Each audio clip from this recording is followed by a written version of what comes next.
Oh,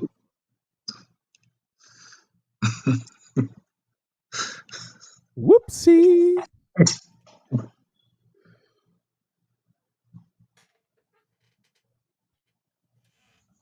and we're live. Good evening. Peace to the world. Yeah, man. So today is this week was the first week that I went to the gym 5 days straight um since I've had my gym membership. And Congratulations. thank you, man. I really appreciate it. It was a few Sir. days in there where I wanted to cash in. Like, because doing the keto and working, I was like, well, I'm gonna lose weight just doing the keto. So you know what I mean? Like you kind of find that you can use that as an excuse for real. Like, well, I'm doing keto, so it ain't gonna really, you know, matter. But I kept pushing. Um, and it's like I was thinking about this. We talk about entertainment and sports and all those things, and we'll get in our bag and call it mundane or whatever. Like, but y- hold on once, hold on once, hold on once, hold on once.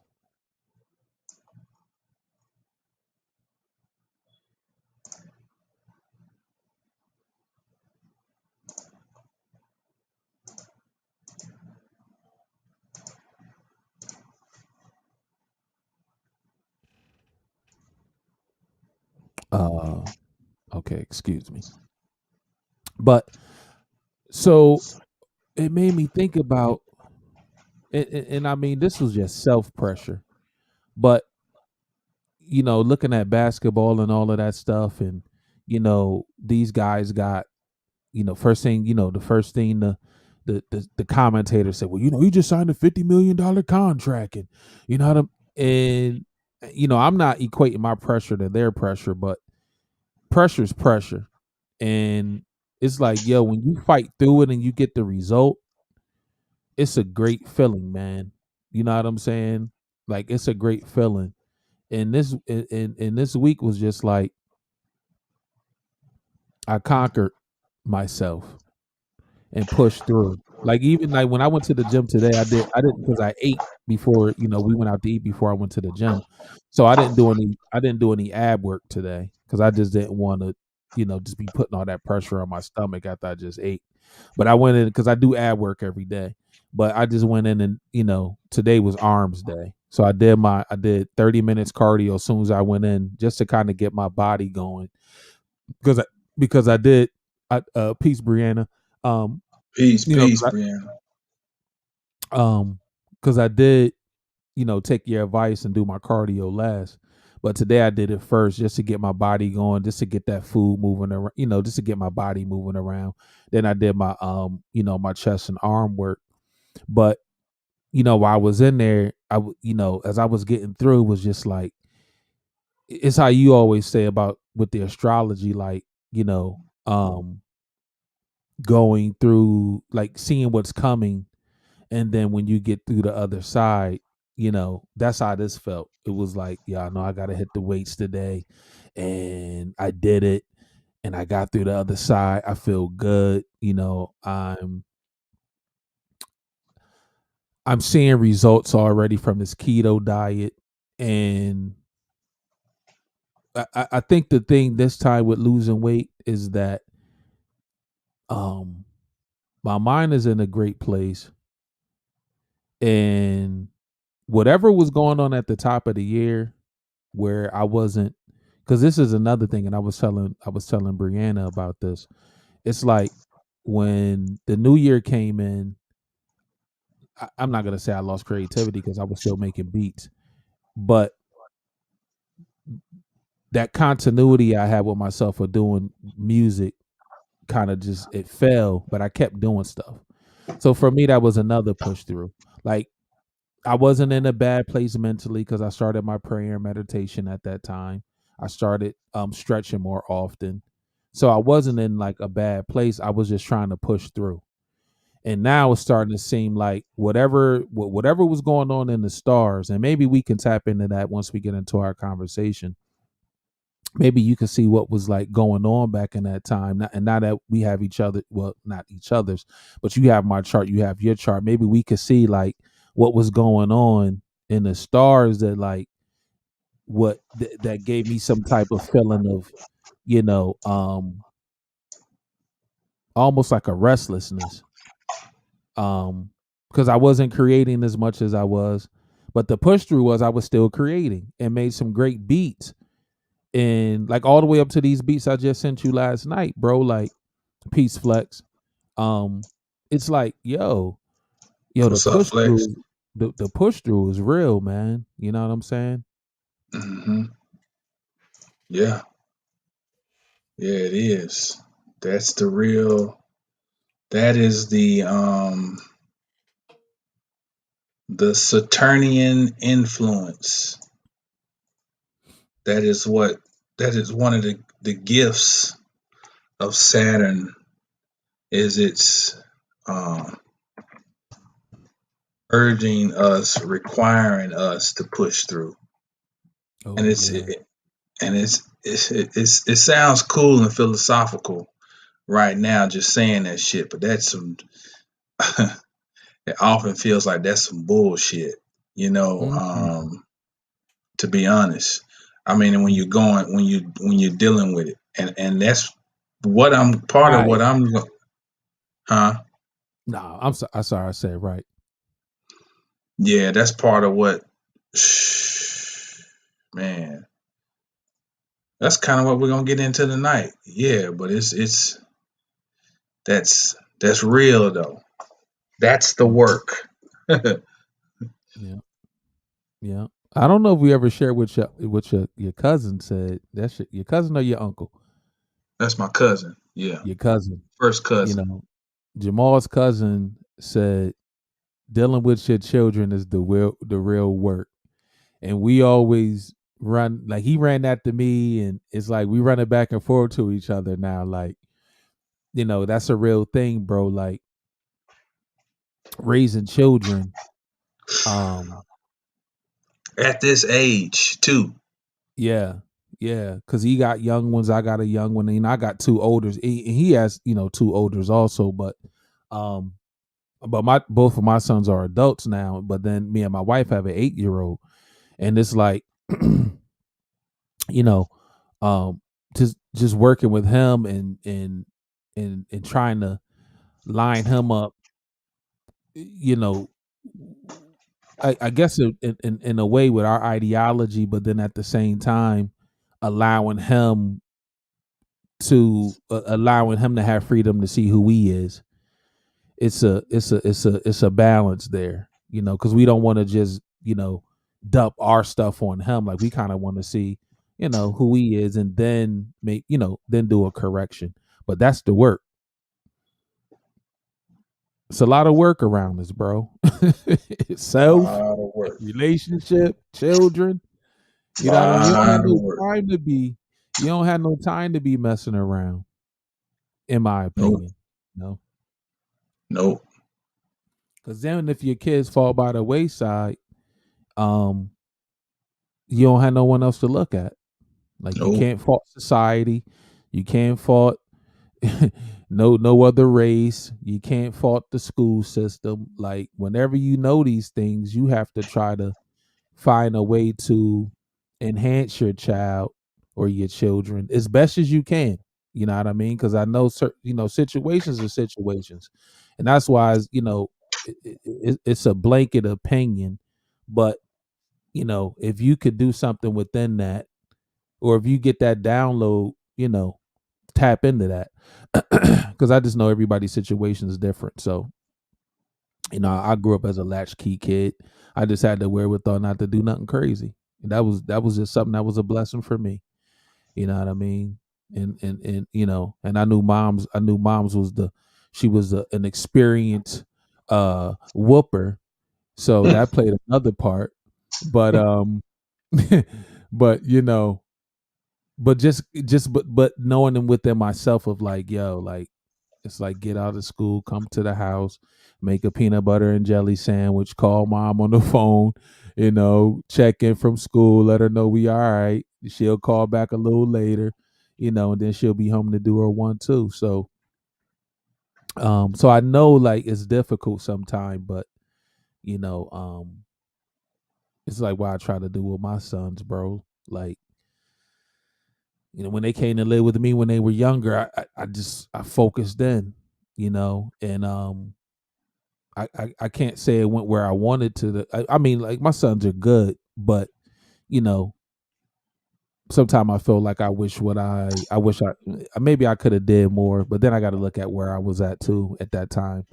So it's a difficult it's a difficult situation sometimes because I wasn't always in the best mental place, and then I'm trying to work on myself, and then I got them, and then I'm trying to tell them certain things, and you know what I mean. So now I'm like, I'm in a place where I'm just in a better place. I've been talking too much. It's a rough it's a rough road trying to do everything. Yes. Um, it is easy to be a personality. It is very hard to strive for completion. It's very hard to do all those things. And you don't necessarily always know if you got it all right, you know. Right. Yeah. Um, that's why when we chat, we kind of trip out on the the people who take philosophizing to a whole new level. Mm-hmm. They got an answer for everything, and those people 9 times out of 10 are displaying a personality. Mm-hmm. That shit ain't real. Cause I'm gonna tell you something. This shit is real. Mm-hmm. This is the real work. Yes. It's you can't hide. You can't be dismissive. You can't create an avatar and live through it. Mm-hmm. You know what I'm saying? It's a day-to-day grind. It's chop wood, carry water, you Yeah. know. Yeah. And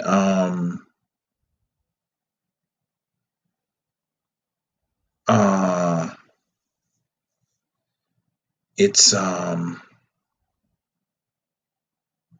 most of these ideas that's presented to us.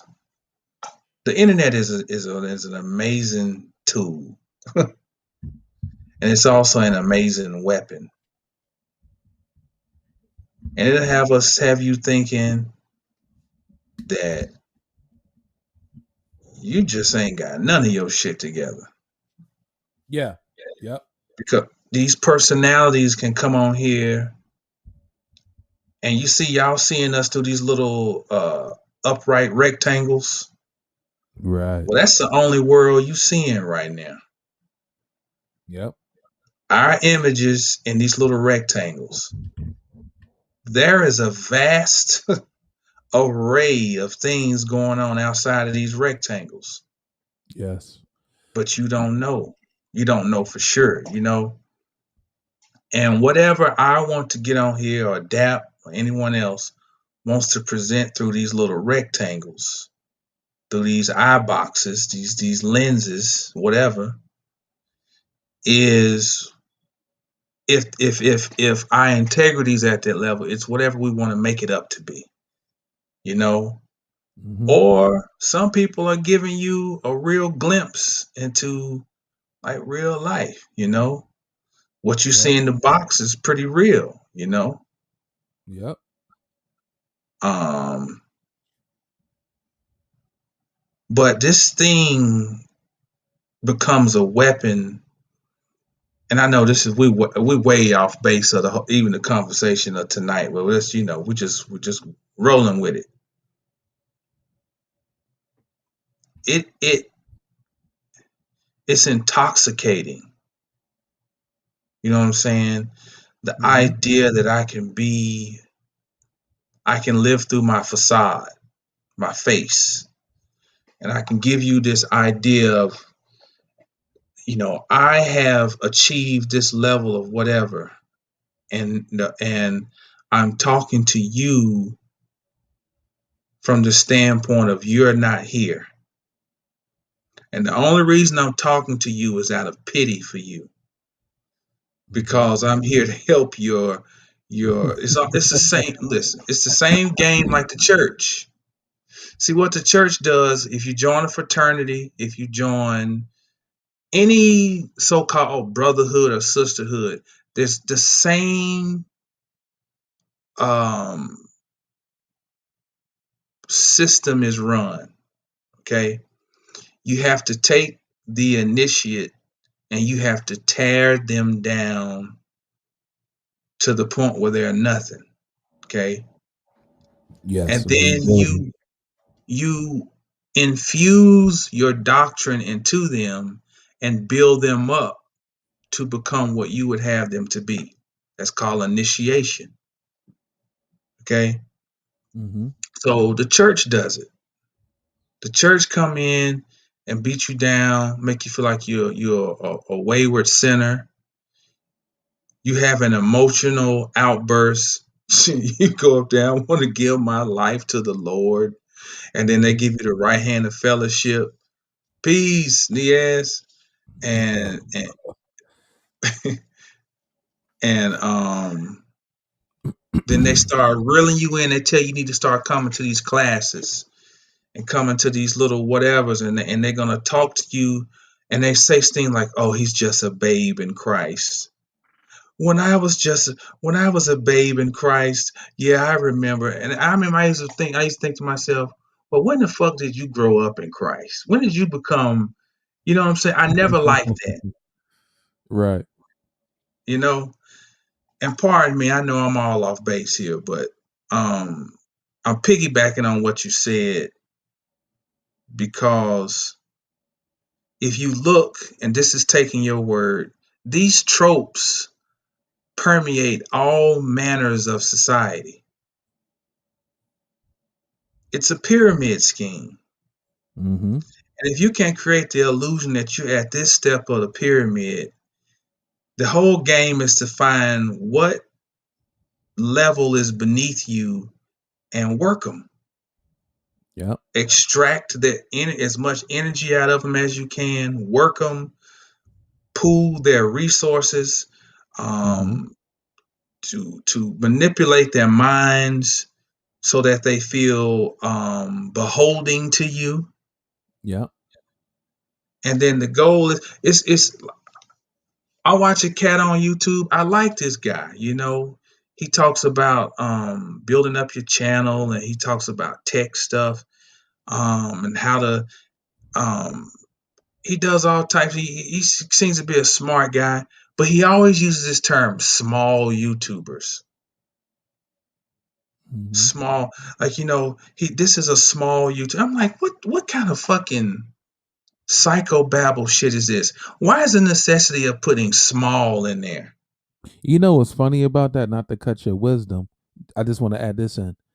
I said that about my business before. Somebody was like, "Bro, you got a business," and it made That's me right. think like, "I have a business." Like, That's no, I'm right. not a small. Because we get trapped into that because that's what you get trapped into through the banking system. Oh, That's right. you're a small business. You get this benefit or that benefit or whatever. So that's how I kind of, when I describe it, I'm like, I'm a small business, and somebody was like, "Nah, bro, you got a business. You a It's business. businessman." And It's I was business. like, because you always talk about word magic. So I'm like, that makes sense. Like, yeah, I mean, I do have a business. I mean, is it big? No, but I don't have to say it's small, right? It's like somebody just had a meme of one of my friends posted a meme. and it was like how people it was something like 8 ways people hating on you or something like that, and one of them was like, oh, I like your little car you just got, like just little sly little remarks. You know what I'm saying? I'm happy. What was the other one? It was some ones we've heard before. I can't even think of them right now. But it put me in that same vein you're talking about though. Right. With the Put you in scenario. your place. Yeah, like you don't got 500,000 subscribers. You ain't up here with me yet. There And you it's like go. I got There a you go. YouTube, bro. Like I'm reaching people. I'm And sharing.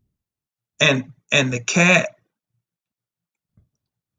uh who got the 500,000 subscribers may have woke up this morning contemplating whether he was going to jump off a bridge. Mm, mm. You know. So Yeah, um, my wife said the cow was fat enough to feed us for almost 10 years. Thanks, business. That's a fact. That's a fact. that's right. Um, yeah, that's a fact though. Um, so yeah, I mean, and that come back, just to keep on that road you're on. What is your view of success? You know what I'm That's it. saying? What is your view of success? That's why I tell people, listen, man, if you got a whip, a home, you going to work, you feeding yourself, you're successful. Because there's somebody with a piece of cardboard standing off the highway exit asking you for $1. Yeah. You know what I mean? And yes, I get it. Like there's things we want. My wife always she does this thing with Niaz of like what's a want and what's a need. You know, and we want a lot of things because if you think about it, we have what we need, but we just want a lot. You know what I'm saying? We on that want side more than we on that paying attention to that need side. And and I'm not saying don't get what your want, but I think if you really do a deep dive on yourself, you'll see that you have everything you need, you know? And I remember I was at the mission. It was this dude in there. He was a shopaholic. Shop, shop, shop. Mad debt, just shop. And he was talking about it. He just wanted he just had a and sometime it may just be from a lack of having when you were coming up, and then you get to a point where you can, you know, you're able to, do some things for yourself or whatever, and then you just go overboard. Like we always talk about the governor, and you eclipse your governor, and then you just wide open, and you'll find yourself $80,000 in debt quick, Yeah. real quick. Yeah. Yeah. But to have that wherewithal to say, let me hold for a second, and then get it. Because that credit card, man, and see that, and tapping back into what you were saying about the Ponzi scheme, the government allowed credit cards and all of that stuff to be available. They created the regulation for that. That thing had to go through some channels to become legal. And once you gave somebody a $300, $500, $1,000, and then you pay that off, and then they come back in 6 months and, oh wow, you've been doing that. Let's shoot you 1,500. Oh, you did good. Let's send him 5, and then 10. I think one of my aunts, I think she said her credit card limit is like 20 stacks.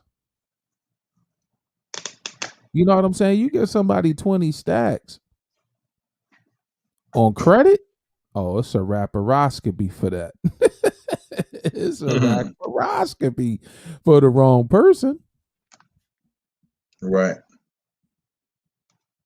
but because you don't. It's like you'll see it and say, "Oh, I only got to pay back $80 a month. I can handle that." Listen, my G, paying back 10 grand on 80 a month. That's a task, good brother. Yeah, unless you taking that money and flipping it somehow, that's a task, good brother. yeah. That ain't gonna never get paid off. Mm-mm.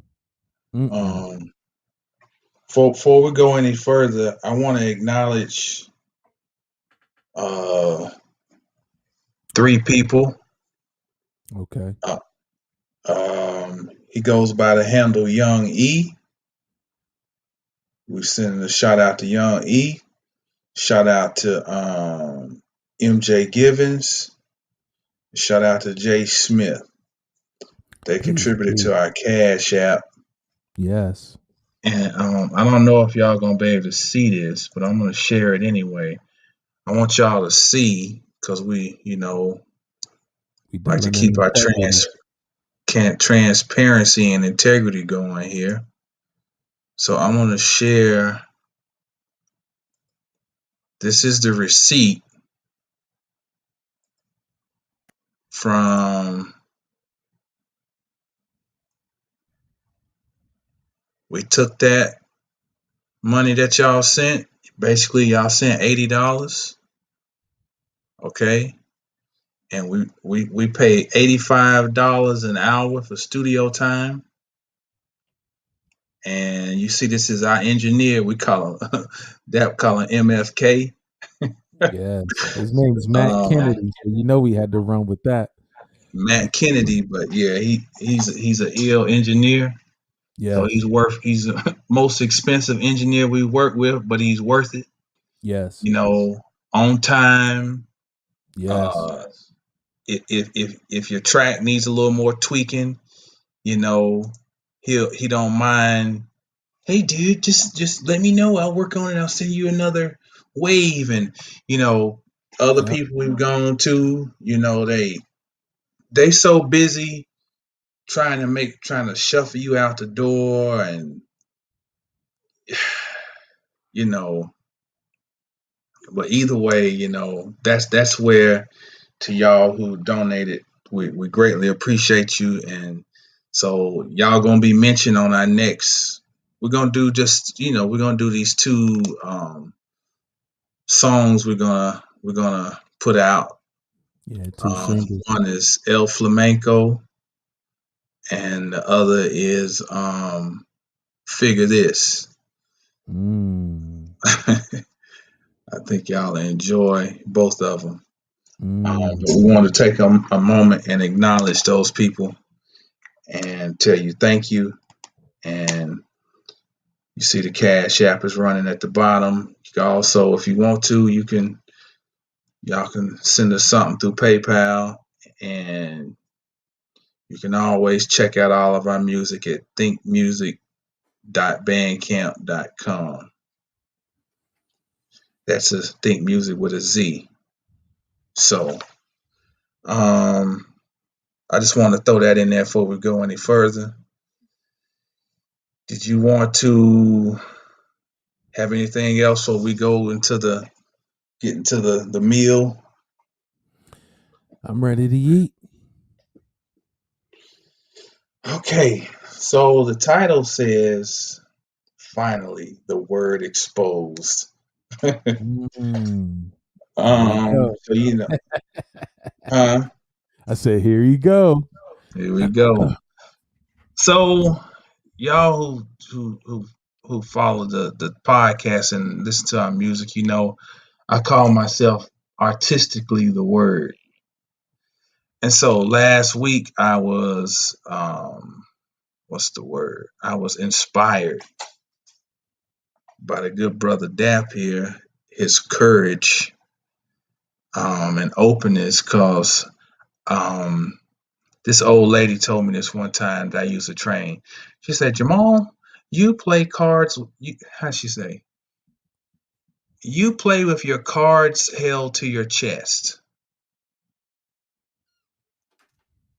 So in other words, she recognized I'm a very private person. You know, I'm a very guarded person.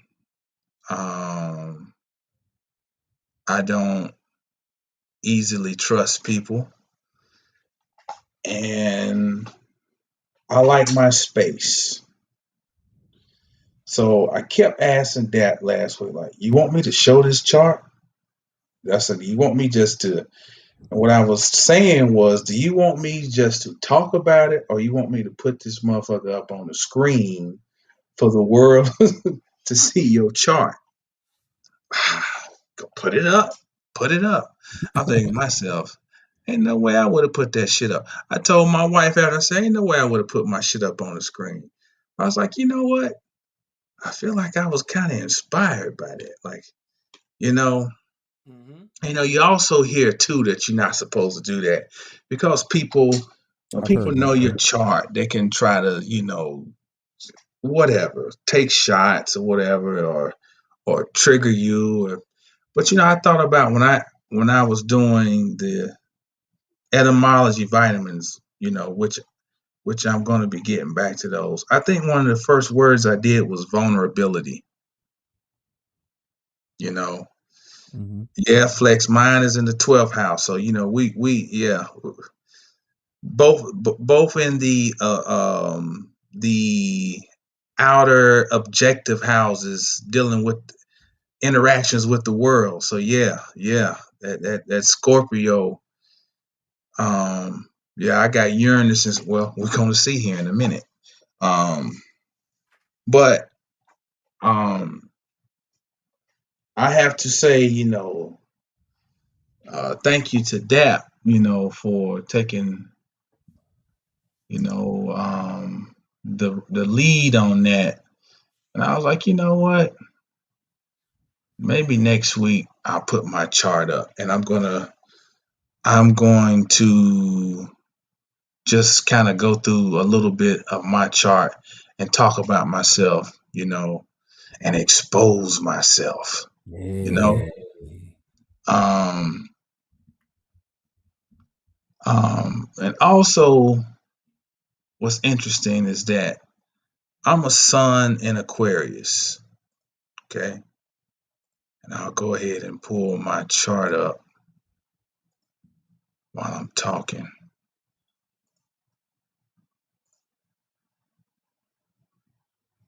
Okay, full screen layout. Okay, I don't know how easy that is to see, but I'll eventually get me some better software where I can really make it blow up and be seen. But you see down here, I'm Sun in Aquarius. My natural opposition to my Sun is Leo, of course. Okay. What's up, Triple JC? Peace, Triple JC. What's interesting is that my father was a Leo. My wife is a Leo. Mm. And my good friend here, Dap, is a Leo. So Yeah. my cousin, who we were just talking about, Salam, he's a Leo. I've always had some type of Leo tutelage around me. It's very interesting. And then my father's older brother, my Uncle John, was an Aquarius. So this Mm. energy, he was a major influence in my life. So this axis has been very important for me in my life. That's just a sidebar. Now, what I'm going to say next, don't take nothing of what I'm saying as no bragging, because when I explain this, it really ain't no. What is your strong suit is your damn Achilles heel. Okay, Now, if you look at my chart, there's something unique about my chart. Shit's everywhere. Look at this. Sun. You got a lot of houses are covered. Okay. Sun in the third. Mars and Mercury in the second. Neptune in the first. Uranus in the 12th. Pluto in the 10th. 10th is empty. Nothing in Virgo house. Saturn up here in Leo. Moon in Cancer. Nothing in Gemini. Then you got Jupiter in Taurus. You got Venus in Aries. There's pretty much, except for 1, 2, 3, which are the legs of the cauldron. The rest of these are full. This chart is called a splash. So if you think about Jackson Pollock and he comes and takes some paint and throws it on the wall or on the canvas, this is my chart. Now, my chart is what I would call the Otis Ware syndrome. When I was growing up, my parents had a friend named Otis Ware. This man could do any damn thing he put his mind to. And let me see. Otis was a photographer. He was a carpenter. He was a musician. He was an electrician. And then he ended up being a preacher. Wow. And I don't know what else Otis could do. And Otis was a player. Women love Otis. So this man could do everything, but he couldn't concentrate on one thing because he had so much he could do. My chart, I can damn near do anything I put my mind to, I can do it. If I wanted to be a comedian, I can do it. I can impersonate anybody. True. If I wanted to, I'm a visual artist. I can draw. You know, I used to play a piano. I took lessons when I was young. I can play. I have an ear for music. I can write. I can act. I can sing a little bit. I can do videography. I can do. I have a fitness background. Anything artistic, pretty much, I can do it. You know what I'm saying? But guess what? Like I said, I'm not saying none of this to grandstand. This is painful.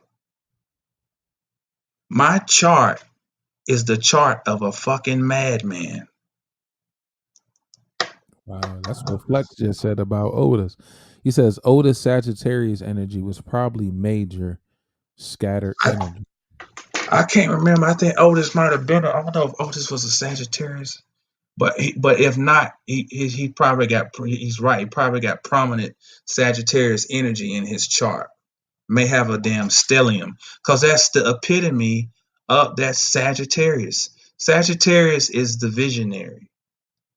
Because the Sagittarius is the archer, right? So it's the bow that is shot far from where it's at. Okay.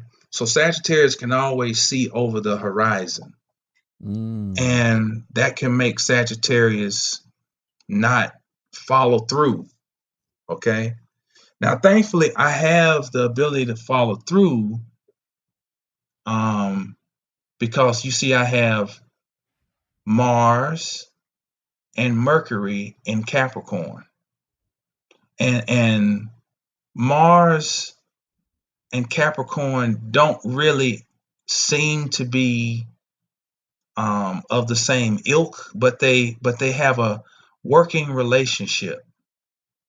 Actually, I think, if I remember, I think Mars might be exalted in Capricorn.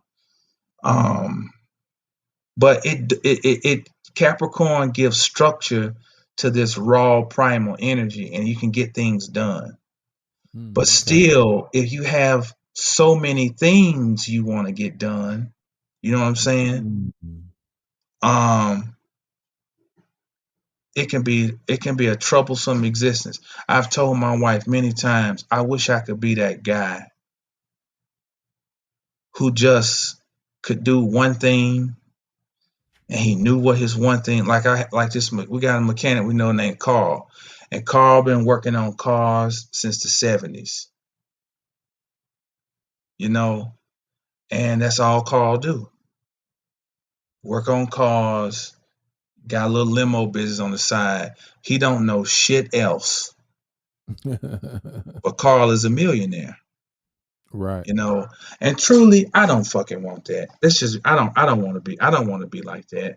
But when it comes down to the the the way the world is structured, this type of chart can be painful if you can't accentuate your scorpionic energy. See, Scorpio is, if you think about the scorpion, it's the stinger. That's why this little part is on the back of this M. That's the stinger of the scorpion. And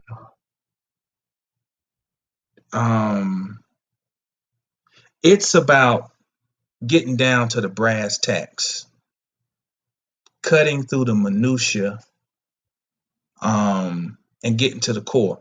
If you know a Scorpio or a person who's got a lot of scorpionic energy,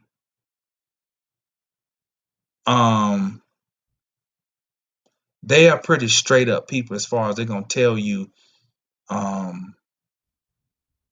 straight up what they thinking. And it can come off harsh at times. My brother Gary, the one who I can't lived with when I first moved down here, he was a Scorpio. And a lot of times he'd piss me off because he just gonna say it just straight out, abruptly, you know. But it was his truth. And a lot of times they're gonna tell you the truth, you know.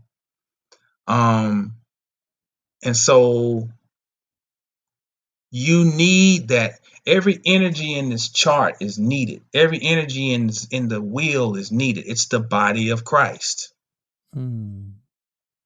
These are the 12 disciples. Every disciple is needed, even Judas. You know. Peace to humble introvert. He just walked Yo, in. what's up, humble introvert? He or she. So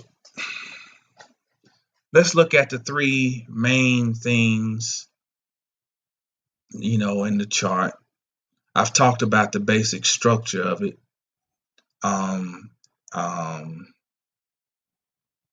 But my sun is in Aquarius, third house. That is why, you know, the third house is the Gemini house. So it's almost like that energy is magnified for me. So I am in my wheelhouse with communication. You know, my degree is in journalism. My main profession is involves writing. This is a modicum of communication, this outlet right here. So these things kind of come natural to me. But then there's the moon in Cancer. So the Cancer is the moon is the ruler of Cancer, or a better way is Cancer is the moon's natural domicile. I think that rings better. So it's intensified. Okay. Then with it being in the 8th house, what you have is a moody motherfucker. You have a hard person to live with, because the moon changes signs every 2.5 days. And my moon, my emotions are constantly flowing. And to magnify that, it's in the 8th house. So I don't like using the word psychic, but I'm gonna tell you, I feel shit. Like I ain't gonna say I can read people's minds. Maybe sometimes I can, but I can damn sure read energy, especially if it's like in public in a place. And even like on even just looking at social media, just looking at somebody's eyes, I'm like, that motherfucker just give me a bad. I don't even want to, you know what I'm saying? I don't even want to even click on this shit. I tell Dap this all the time. I say, motherfuckers' eyes don't look right. Sometimes being in a place where people are packed in there, I have to decompress after that because I feel all the different energies. I feel them, and that shit is like, it's like stepping in shit, and you can still smell. Like when you stepped in some shit, and you keep getting a little woof, like I keep smelling something, and you finally look down at your shoe, like, damn, I stepped in some. It's kind of like that, that so you now, and I'm gonna come back to that, and I'm try not to be real long winded, but I said I'm gonna expose myself, so that's what I'm doing. The third key point is my ascendant is in Sagittarius, and my ascendant is conjunct Neptune. This makes I'm this person. Let me talk about Neptune first. Neptune, two words that stand out for me with Neptune: dissolving, transcending. So Neptune eats away at perceived boundaries. Okay. Neptune then helps one to transcend or go beyond those perceived boundaries.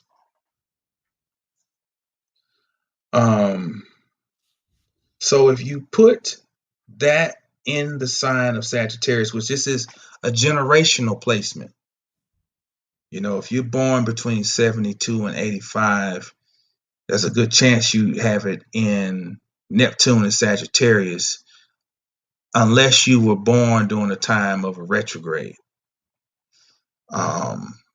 So if you put these two together, the sign of dissolving, the planet of dissolving in the sign of far travel, extended, long travel. That's not necessarily meaning going to Canada or going to Europe, as far as energy traveling far from you. So, and this is in my first house, which my first house is this. What's my aura? Okay. So my aura naturally travels a long way and can impact people. Meaning I can walk into a room. This happens a lot of times in the gym. You walk into the gym, and I'm a quiet person. I don't like making a lot of noise. I walk into the gym quietly, and you can automatically feel negative energy just from the presence. Or you can feel energy of people gravitating. Like, I don't like to be around a whole lot of people. I like to have my space. So I consider myself to be a master of that craft of working the gym. So I can find me any corner and I can do things, And I swear it never fails. I'll be over there, like me and my wife will go in one area, there's nobody. Look up 5 minutes later, there's 10 motherfuckers around you. It never fails. Now, before I started studying astrology, it just would just infuriate me. But if you look, the key words never fail you. You learn the key words: Neptune, transcending, dissolving. So my sun is in Aquarius. Aquarius is naturally associated with Saturn. It's Saturn and Uranus. Saturn sets boundaries. So I have a rebellious nature, but I like my fucking boundaries. And motherfuckers are always in my space. You know what I'm saying? Right. And this the chart it can gives you reason for shit you experience. Okay. Mm-hmm. Now let's get into the expose. Let me tell y'all what's been going on. This is what I've been classifying the year of 2021 for me. It is going to the cross. Let me tell you why.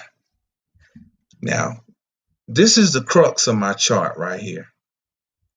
My sun, which is in detriment in Aquarius, because it is as far away from its home as it can be. See, the sun's natural domicile is Leo. So that's why I think I always end up around a Leo, because my sun is in detriment in Aquarius. Yeah, that's bugged out. You know what I'm saying?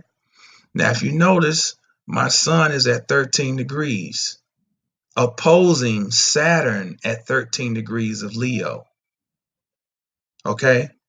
So, guess what Jamal struggles with? Patience. Patience. Because I'm naturally born with a restriction to my sun shining. I've always felt like something's trying to stop my sun from shining. And it's just naturally born into the chart. That's the contract I took. 13 degrees of Aquarius to Sun, 13 degrees of Leo Saturn. Okay. Mm-hmm. Now, 13 is a key number for me and for my family. My sister was born on the 13th. My uncle was born on the 13th. But for me, 13 has been a very impactful number. Now, remember I said patience, right? Right. When I was a kid, I love football all my life. I wanted to play little league football so bad. All my brothers had played little league football, and when I got to like 6, I was like, yeah, I'm gonna go out. And so where I'm from, we were in the city, and everything else outside of us was considered to be the county. So of course the concentration of black kids was in the city. Well, they enforced a weight limit on us. So I could never make the weight limit. I was over the weight limit. Now, all them boys from the county that they would play on Saturday, they used to come to school and tell me about, like, Dad, these big old boys out there, and we still crushed them. You know, they didn't have those restrictions in the county. We had them in the city. Wow. I couldn't make the weight limit. It was not until I was 13 that I started picking up weights and lifting weights. It was not until I was 13 that I was able to play football. 8th grade, I think I turned 14 late. Yeah, I turned 14 February after the season was over. Yeah. So 13 is when I started playing. So look how these energy signatures play out. 13 is a prominent number in my chart. The thing I want to do the most, I have to wait until I'm 13 to participate in. My jersey number was 75 because I was a Howie Long fan. I was an Oakland Raiders fan, you know. Right. When I got to high school, I had to give up, which was the next year. I was on the varsity as a freshman in high school. So Okay. that year, that guy ahead of me had 75. So I couldn't get that number. I had to take 76. 7 and 6 is 13. Right. That ended up being my number all through high school, through college. Okay. Fast forward to the year 2021. Anybody who's been following the astrology knows we have 3 Saturn and Uranus squares this year. Because basically what has happened is these signs have shifted, okay, to where this one is now over here. This is called the midlife crisis. When Saturn opposes itself, it's called a midlife crisis. My Saturn is in Scorpio. No, my fault. Uranus. My Uranus is in Scorpio. In 2021, Uranus is over here in Taurus. Saturn is now opposing itself over here in Aquarius. So I want to show y'all what we got. This is a cross.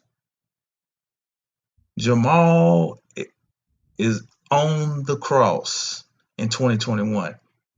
The first time Saturn and Uranus squared was at 6 degrees.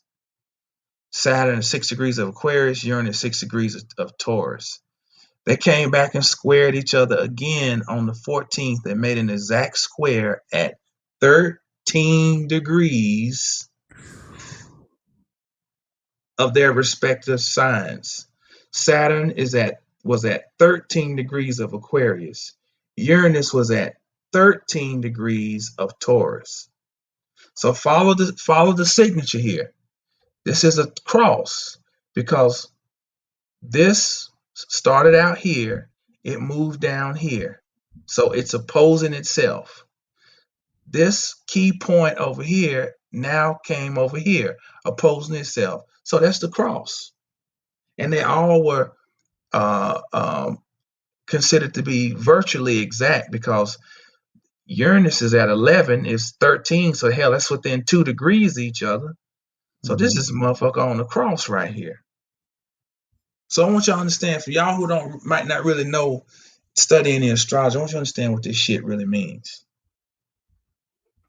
If you think you're born impatient, how about when Saturn sits right on top of your damn sun? Talking about feeling restriction. And then the planet of rebellion and freedom is over here squaring it again in Taurus. Now, I want you to understand in my chart what this means for me. I want to do all the things that I am naturally gifted in my 3rd house. But Saturn here is constantly reminding you that the way you want to do it is not necessarily available right now. You have to do it in the manner that is feasible. What does that mean? I write content for dentists. That's what I do. I write content for dentists. I could give 2 fucks about that shit. And I say that cautiously, you know, I'm thankful to have employment, but that shit is no passion of mine. Okay. I'm helping dentists make more millions while I get crumbs. My passion is up here in the 9th house. This is where my passion is, because the 9th house is the house of philosophical, metaphysical, religious contemplation and teaching. That's what I love to do. I love to write, communicate, and teach about ninth house things. Okay. And so with Uranus over here in the sixth house, which is the house of work, you're feeling extra uneasy and desiring of breaking free from the constraints here imposed by Saturn. Wow. So, may I chime in just real Yeah. quick? Mm-hmm. So, in seeing this, this is when you have to start working on self, right? When these things come to show themselves or itself, that that's when you try to find remedy not to fall into, even though it's in your chart, but you don't want to outwardly live in those things, right? Or Mm-hmm. something to that nature. Mm-hmm. That's right. The So the as we was talking about, not my bad, just here's the work as we were talking about earlier. the work. And here's the first here's the okay, let's well okay, let me go back to this because this is gonna chime in. This is gonna tie into what you're saying. Okay. The result one area of resolve for me is Jupiter. Mm, Jupiter is here in the sixth house. Now the sixth house is the house of sacrifice, of work, of humility, of service. Okay. So what this tells me and what my life history tells me is that nothing comes easy for me. Okay. And abundance comes when I apply severe effort. That's where my abundance comes. With the fitness, like I said, I started out as a kid who couldn't make the weight limit. So I had a chip on my shoulder. It made me put me at the, very proficient in the fitness thing because, I had something to overcome, right? I wasn't born with just came out with super muscular and just could eat Pop Tarts and never and still have a six pack. That ain't my reality. Um, so this gives me some resolve to be like, Jamal, somewhere down the line, you see pay dirt because historically and based on your chart, your work is not in vain. Okay. So that's one aspect here. The other aspect is just being able to see the chart and see, like, just imagine, like, there's a good portion of my life where I don't even know all this shit is going on. I'm just feeling the ebb and flow of things and responding to them. So G.I. Joe used to say, knowing is half the battle. So the first part is to even be aware of this stuff. Okay. Then to find where your victories are, and then where DAP is gonna come in is I know where he was gonna lead about methods to find some resolve. Um, oh, Brianna said,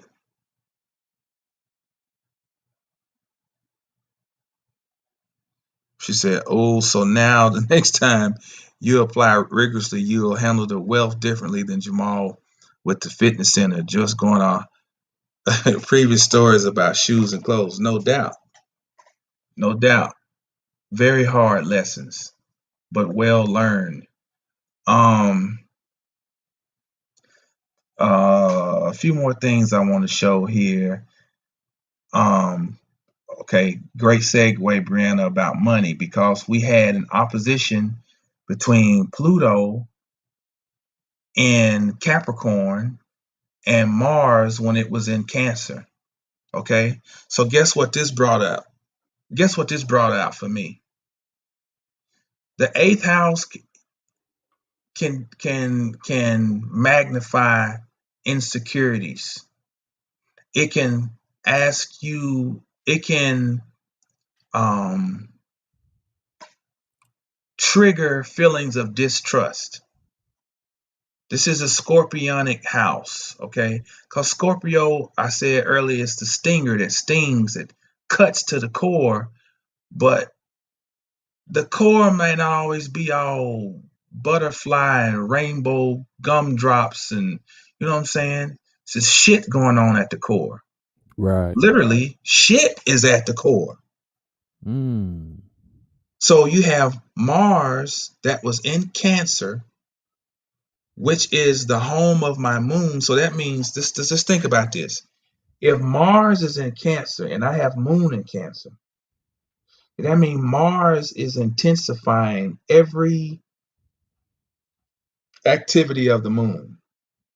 So emotions, excuse me, are very intensified, opposing my money house, because second house is the Taurian house of value, resources. Okay, and Mars was opposing itself. So on top of going to the cross, here I had Mars opposing itself. So money is a very prevalent thing. And once again, and it then, because second house is in Capricorn, and what's the ruler of Capricorn? Saturn. Where was Saturn? Sitting on top of my sun. So then it's like, you can't now, not yet, Jamal. you you've got to take the rational route. And Uranus is saying, fuck rational. Okay. Now, y'all better. I'm about to finish this up, and I'm laying it out. This is cathartic too. Um, I want to show y'all something. A glyph. Oh, you can't see it. Let me go back to. I want to show y'all this glyph.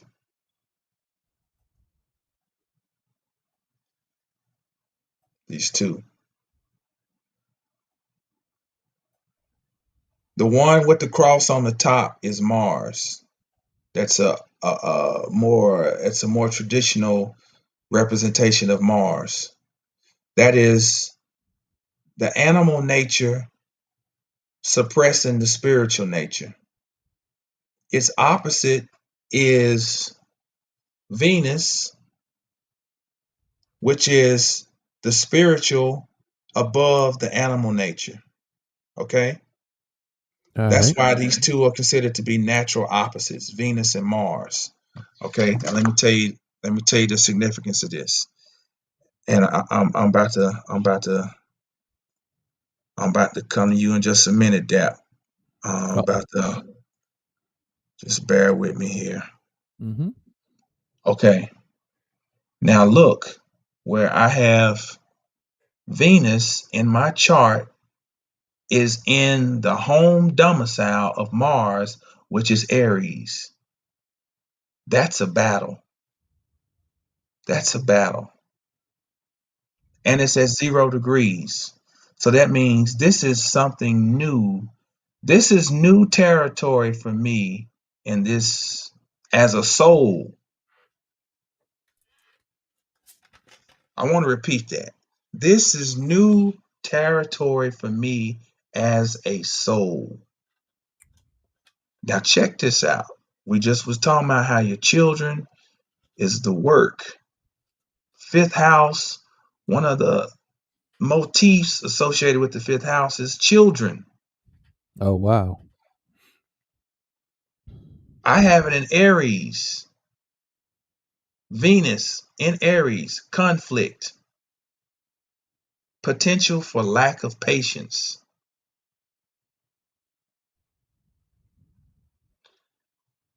This is the natural Leo house. This is the natural Aquarius house. This activity down here is opposing the Aquarian house. So we got the same motif. We got, you see what I'm saying? Sun Leo playing out.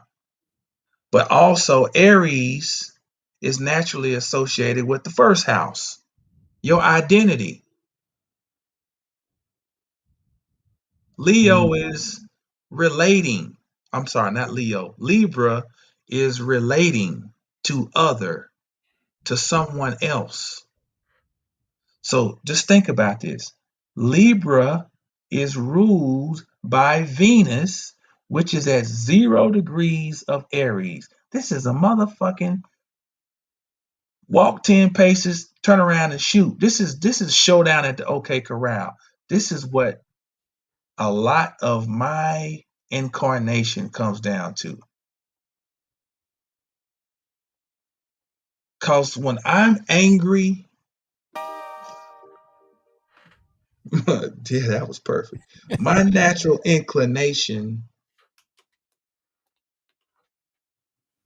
okay, Dap, I'm gonna pull you in on this. Let me see if you with me. If Mars is about identity, or I'm Mm-hmm. sorry, Aries is associated with identity. Okay. Libra about balance or relating with other.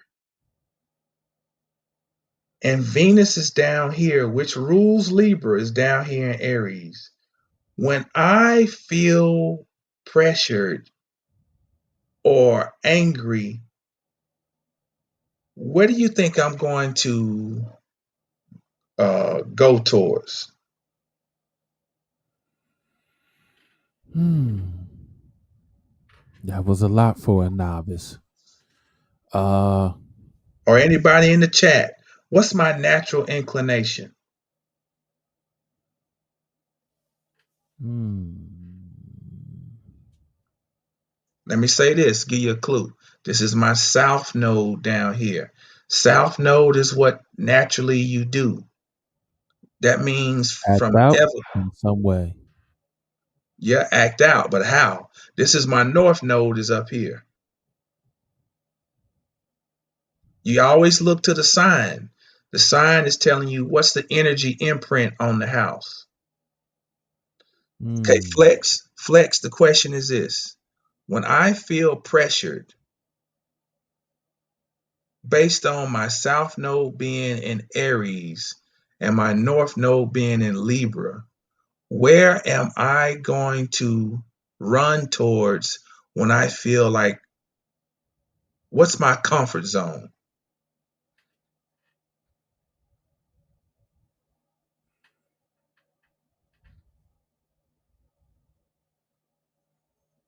Hmm.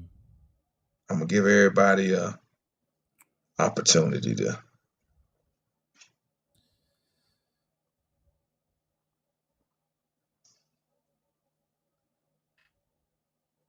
Yeah, that's Independent. it.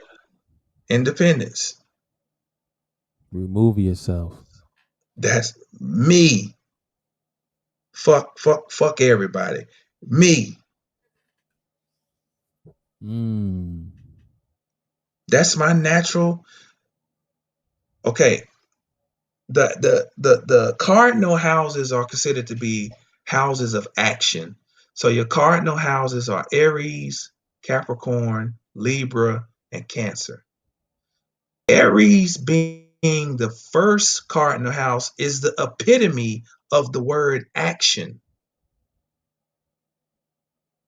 And the action that Aries takes is to solidify itself. What's up, Brian? From the pool of Pisces. If you look at the glyph of Aries, it's something emerging out of. It's an identity that emerges out of the pool. So when I feel threatened, that's the word I was trying to think of, threatened. My first inclination is to separate and fuck it. It's always just being me. Yeah. You Go see straight that? to the internals. Yes, yes, yes. And it's funny because you told me that before. I should have known that. But yeah, that's heavy, bro. Because I got a little bit of that in my energy.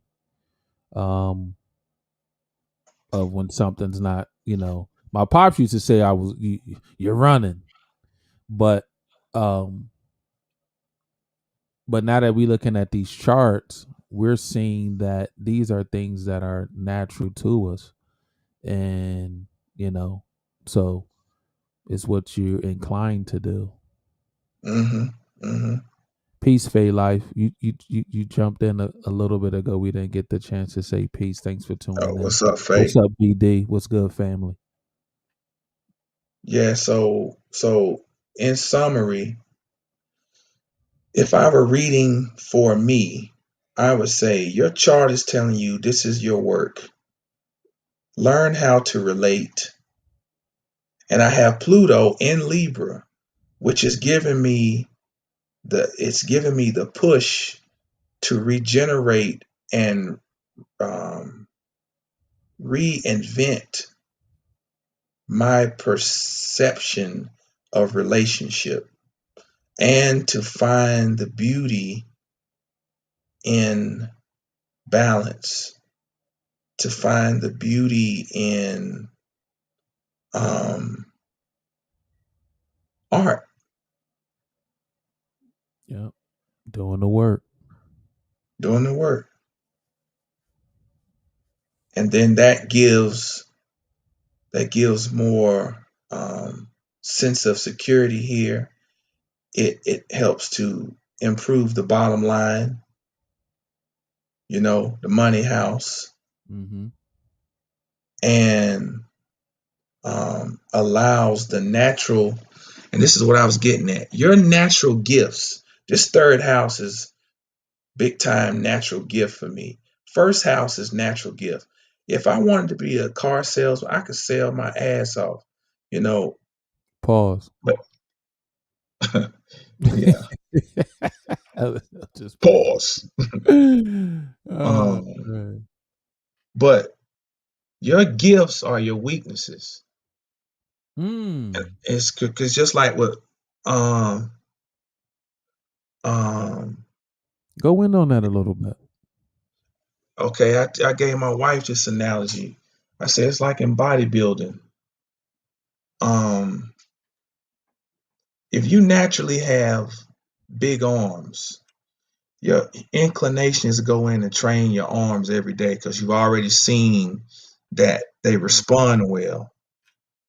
But the more you focus on your arms, you create this contrast between them and your calves because you got tiny calves. And what you need to be doing is train your arms maybe every other week and train your calves like 4 times a week. And so your greatest weaknesses in your chart can become your greatest strength if you focus on working on it. Easier said than done, of course. Right. But but again, this is the value of having your chart on display, Mm-hmm. is that it gives you insight into um, your natural inclinations, your nature. Mm-hmm. And then if you know your nature, then you can work on nurturing, you know, like I'm so thankful, man, just to be able to look at this wheel of these glyphs and be able to pull things out, um, because most people only get it. They start this shit because they're trying to figure themselves out first and Right. foremost, you know. That's a fact. Um, so I want to transition. That's a little bit about me. As you can see, I'm not perfect, as nobody is, and I have a lot of flaws and a lot of things that I'm working through myself, Mm-hmm. Um, but I want to transition because Dap always talks about his daily meditative process. Mm-hmm. And if you want to share, you know, Yeah, man. So, like I was saying before, at the top of the year, whatever, and maybe we can uh tap into what was going. Maybe you can see where the moon and all of that stuff was in January, February, just to kind of see where what was going on. Maybe I don't know, but here's your I just chart. I had something internally going on that was unbeknownst to me. Like I didn't know what. Like as far as my creation of music, um, everything kind of just fell to the side, and I felt like I was cruising. Right at that same time, I began to I got a download to start praying and meditating again. And I was already doing stretching, but I had kind of got consistent with it because my body was, and what I look at now was like I was being um I was being pushed to do what I'm doing now, which I'll get to. So, I know, I came up as a Christian. Um, I was in the mission for 6 months. While I was in the mission, I prayed and meditated every night. And what I began to find out was a lot of things that I was meditating on, things that I prayed for, came to light. And this year, when I got the download to begin to do it again, I just hopped right in and started doing it again. Um, Before when I did it, I I just did it. This time, like, um, I have candles. Uh, I light a candle. I meditate in my room on the side of our bed. I lay like this blanket down, and I light my candle. I sit there. I envision myself on a beach because one of my most comfortable feelings is being at the beach when the wind's blowing. It puts me in a great place. I love going to the beach, and especially like once the sun's going down, almost like evening or even at night. I remember going to the we went to Ocean City in 97, me and some friends, and we were out at night walking on the boardwalk, and just the water coming off of the ocean. It was just an amazing, it for whatever reason, it felt therapeutic. So I use that as a mental picture. And sometimes I might even put on like some you can go on YouTube and type in like ocean sounds or whatever, and I may put that on my phone. Um Another great meditative tool also me and my wife do is Hertz music. Peace Brother Williams. Um put some Hertz music on. Um Now mind you, in this meditation, I'm still relearning how to quiet my mind. So, um, that's what I'm still, working on. But within my meditation, that's where I feel like I receive what I need to do from. That's where I get my downloads from when they just don't come to me to do something different. I just try to sit still and not think of anything and let things come in. Now, when things come in, because your mind is still your mind, I only accept the positive things that come in. So me and Jamal was talking earlier about governors. And we had a conversation before where we were saying like alcohol will remove the governor, certain drugs will remove the governor, and you could tap into some things that sober you probably wouldn't do more than likely. But under the influence, you will take a risk and do something. So because I come from a place of negative thinking about myself and some other things and situations, today, because I did that for so long, I'm trying to now do the opposite, which is think positive thoughts. And when those negative thoughts come in, because they don't go anywhere, it's just like I don't drink and smoke weed anymore, but the ABC store is not closing down because I don't drink. I have to have the wherewithal not to drink. You know what I'm saying? Like Harris Teeter's not going to stop selling Heinekens. Like it's on me to do the work. And so that's the same thing with my mental. So I started that in January. I've been doing it ever since. And and with that, my prayers, I pray for people and all of that stuff. And then in my meditation, I look to receive. And then my body was telling me I needed to do something different. So I went out with my brother for his birthday in early May.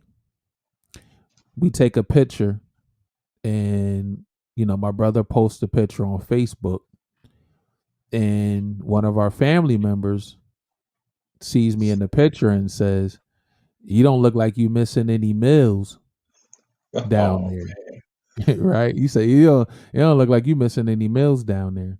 We something else, ain't we? So, oh man, so I see the comment, I type back like, "Yo, I'm about to get to work, da da da." So right when I seen that, maybe a couple of days after, I told my wife, I said, "Look, I'm about to get a membership at Planet Fitness. I got to get right." And another thing too, like even before, that was said, when I was going shopping, I noticed I was buying clothes to cover up my weight. So that was another thing. It was like, I need to do something. My body was telling me I needed to do something. I'm feeling tight. I'm stretching, but I'm still feeling tight. I'm having some soreness, all of those things. And then so I started working out earlier this month. I've been working out for about a month. I started working out in maybe the second week of May. Then I was on a call with my producer friends, and we was just talking about a myriad of topics, and then keto came up, and they told me about it, and what they did and weight they lost, and I was like, "Yo, was y'all working out?" They was like, "Nah, we just was eating right, and the weight fell off." And so one of the producer buddies, Dixie Freely, he took the time out to like screenshot me his, basically his plan of what he did. And he shot me a before and after picture.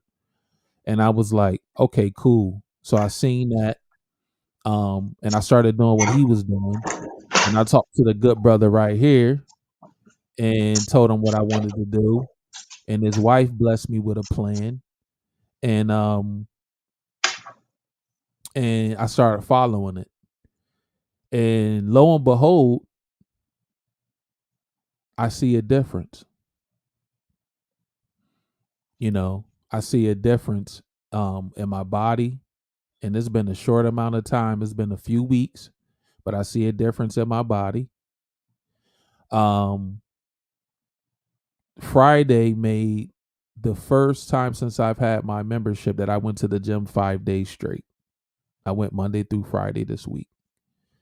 What's and up? I was talking, thank you. And I was talking about it earlier in the podcast about, fighting through. And that's where that meditation come in at. I started finding myself now, I'm having conversations with, I call it the Most High, the Supreme, everything. I start having conversations when I wake up. Then when I get down and stretch, I stretch and meditate at the same time. And that's been a beautiful thing for me. Um, and it also helps me, like I said, when anything negative come in, I capture it and then I remove it because the negative thoughts aren't going to stop coming.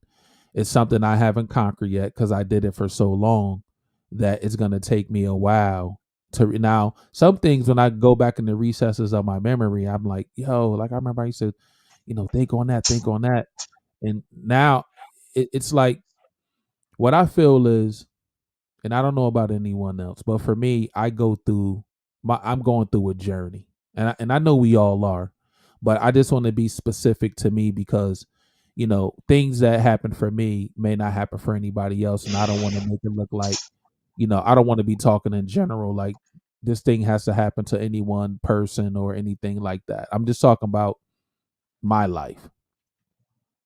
Um, but for me, it's like I'm seeing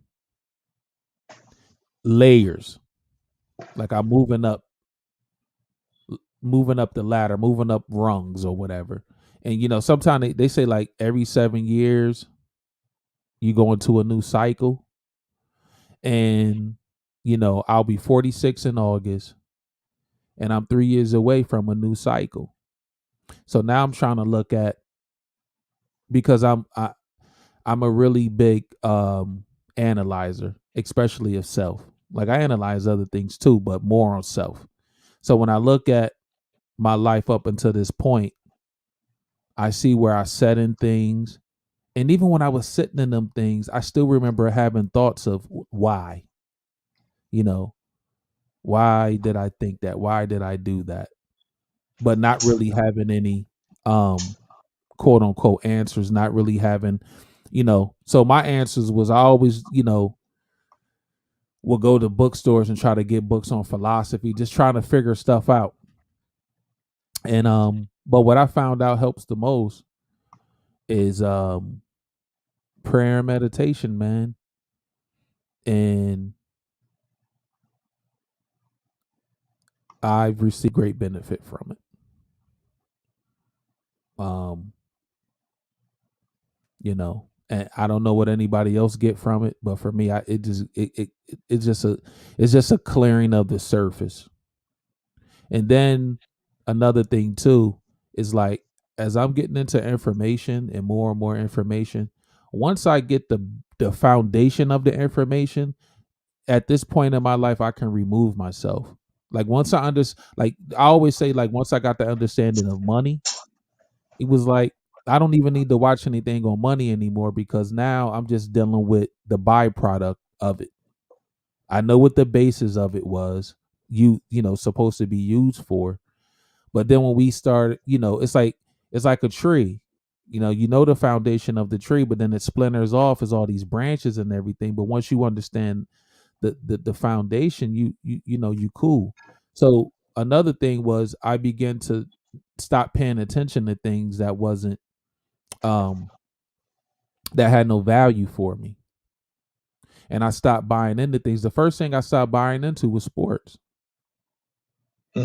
You know, it was like I'm a huge Michigan fan. I grew up in Pontiac, Michigan. I was one of them bleed blue, amazing blue. I'm Michigan everything. Listen, Michigan playing baseball on ESPN, I'm all in. Michigan softball women, I'm all in. Lacrosse, everything. Detroit basketball, football, baseball, hockey, I'm all Detroit. And but that was like one of the first things that I began to release was sports. It was like it has no, outside of entertainment, just something to watch for something. But getting into the stats of it and this player and all of that, because at the end of the day, we all human and we dealing with things. And we live in a world where they try to compartmentalize us, and you start finding yourself, you don't know just because I make 50 million a year as a quarterback, nothing outside of football is supposed to distract me in my life. We don't know what people dealing with in the world. And that's what I had to get with. Like, yo, we dealing with people with real issues. We don't know what's going on. You get on TV, you're paid to talk about athletes, and you just you know what I mean? You going in on them, and we don't really know what's going on. You know what I'm saying? You look at Dak Prescott and you see what what's his name said last year. You know, when his brother committed suicide and he felt like he wanted to harm himself and all of that. And your man that be with Shannon Sharp said something ill about him, almost like on some suck it up and you're the star quarterback. And like, yo, like you put sports over humanity. So what I be and then, you know, a lot of this shit rigged too. Let's just keep it a stat. You know what I mean? Um, so I began to that was one of the things I started to remove myself from was sports. Then it became everything else. Then I started looking in histories. Like I said, I started looking at finances. And what I found out was we're dealing with more of the branches than the foundation of things. So for me, once I get to the foundation and understand that, I can remove myself from it. I'll still peer in, right? Because it's just moving parts going on around us and we need to know what's going on. But I don't have to buy in anymore. And I bought into a lot of things. So once I remove that, now what I buy into heavy, which I always did, but now it's more, it's just this is a sole focus. My family, having a healthy relationship with my children, having a healthy relationship with my wife, doing this music, and having a healthy friendship circle. My circle's tight. I don't have much outside of my circle. So and everybody that's in my circle, like we can quote unquote drop knowledge. You know what I'm saying? We share information with each other. We bounce things off each other. And you know, and that's what I like around me. Because if I need to ask somebody a tough question, like I don't want the answer to be, oh man, you ain't gotta yeah, I always said this one, like, you know, you got that friend that's like you gonna say you going through something with your girl and you know, like, man, so me and her doing, you know, this is what's going on. They like, man, bump her, so many women out here. Like, bro, like I'm going through a situation. Like I don't wanna hear the, you know, dump my joint and now I'm trying to figure this thing out. You know what I'm saying? Like the dump and pump, I don't want to do that. I'm trying to figure this out. So like I like being around people that's gonna, you know, pull my coattail. You know, if I ask them something, give me an honest answer. Because I had that happen to me in real time. So I respect that. You know what I mean? So, you know, but the meditation thing, man, um, just to circle back to that, it's like if you can get into it and begin removing some things that really don't matter, you're gonna free up so much clutter in your mind that it's going to allow you to move towards the things you want to accomplish. You know, that's what it did for me. Now I'm more steadfast in what I want to do more than sitting back and reminiscing over past things I've done. Now I'm more like, okay, you know, I look at time, you know, I got 40 plus years left on this earth, hopefully. You know what I mean? So what am I gonna do? I spent the last 45 trying to get to a trying to find this place of, you know, utopia, you know. But what I found out is um the real utopia is work, working on self and trying to find that balance. So, you know. That's it. Yes. Yaktown, humble introvert. I was just there for Memorial Weekend. Yes, indeed. Just made a beat called Yaktown Vibes. Also, that's funny. Mm-mm. Jumping too. Um, that's real. That's real. Um, very timely and helpful information. Appreciate Um, it. no doubt. Um, you know, it's not. I don't I don't know how appealing it is. because simple is not, in some regards, is not always the most entertaining or appealing, but it's uh but what's real though, you know what's real. um one thing I appreciate about this build is that I can say, because we know each other behind these cameras, that what you're getting is the real deal Jimmy. Yes, you indeed. know it's no fluff to it. It's no um I'm gonna get off here and go and beat the shit out of my wife, and then get on here and they're trying to tell you by what you need to do is love her kindly, be kindly, and then as soon as the camera go, what the fuck it's not that ain't the get down, you know. Mm-mm. Um, and now, might I wake up one morning and not be in the most jovial mood? You goddamn right. You might get that around here every now. But the Right. thing is, though, is um, is just to add on to what Dap is saying, is learning how to talk through these, you know. Thank you, Flex. Um, Thanks, Flex. is that everything's about maturity. You're maturing in your chart. You know what I'm saying? These energies in your chart don't mean that's who you always are. It means it's your basic template you're working from, you know? So you mature through this chart. You mature through your relationship. You mature as a parent. It's not just you raising them, they are fucking raising you. Hey, Phil. Phil Valentine, shout out to Phil Val. He said, you don't teach your children how to be children, but they'll teach you how to be parents. Yes. And you got to have lived to understand that, you know? Yes.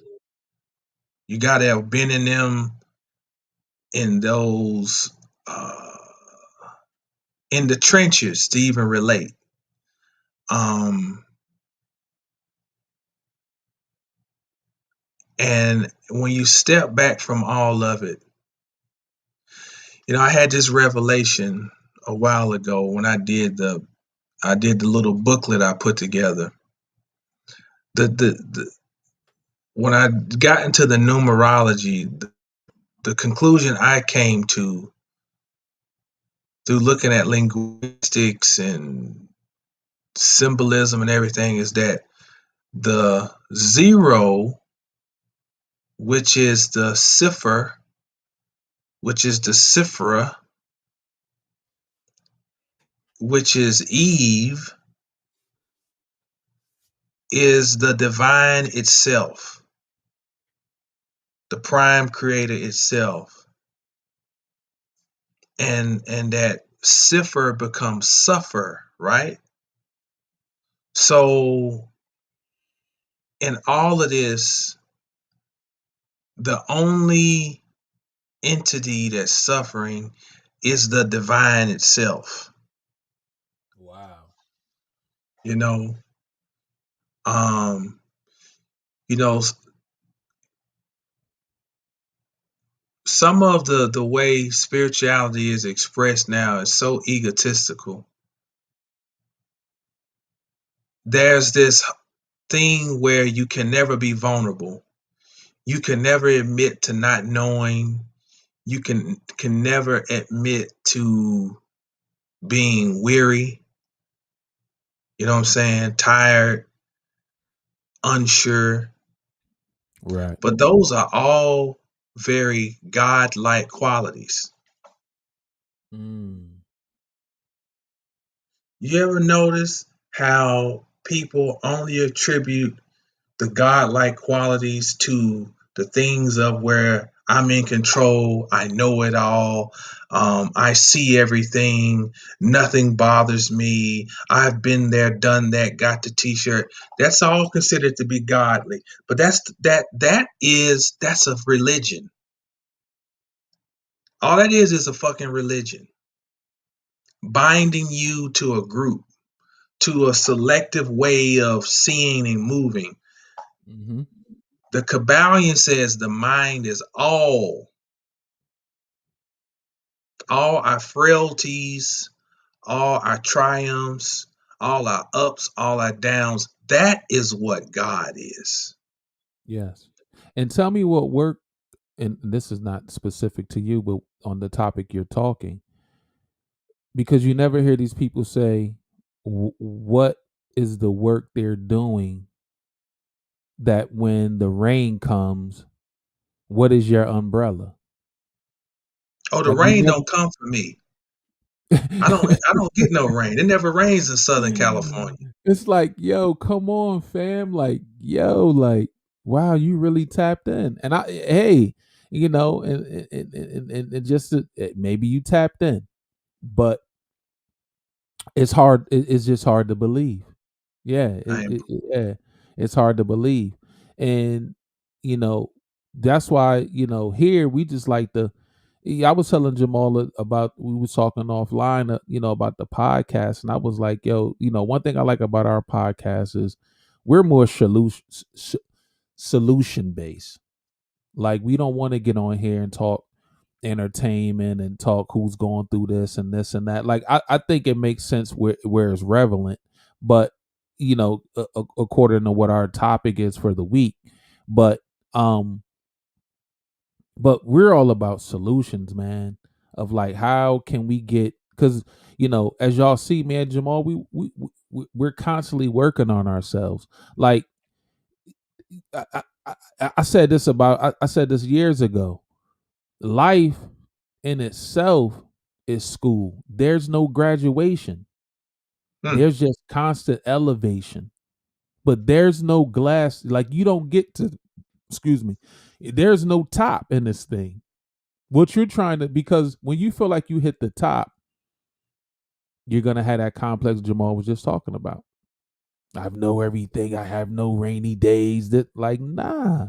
You know what I'm saying? So the work is life. Work is life. That's right. Now, yes, you can read some things, come across some things, meditate, remove some things, and have some wins. I'm not saying you can't, but it's constant, because then when you're getting wins and that's exciting, you get that dopamine rush. You got to be careful now, because now you can't get too big for your britches. You have to Mm-hmm. understand, okay, cool. Like, okay, I got that. Wow, that felt good. Let me keep moving. Stay humble. Let me keep pushing. Mm-hmm. You know, what's next? And then you will find yourself living a successful life. As we tapped in before, what is success? Success to me is that I'm able to have a roof over my head, a car, take care of my family, feed myself. I'm successful. So, I don't know what other people's mode of success is, but I'm successful. You know what I mean? And for me to stay successful, I have to do the things that I'm doing. If I want my body to be healthy so I can hopefully live a long life and not have to worry about health issues, I need to work out and eat healthy. That's just a fact. You know, if I want to have a healthy marriage, I have to be open with my wife. That's just a fact.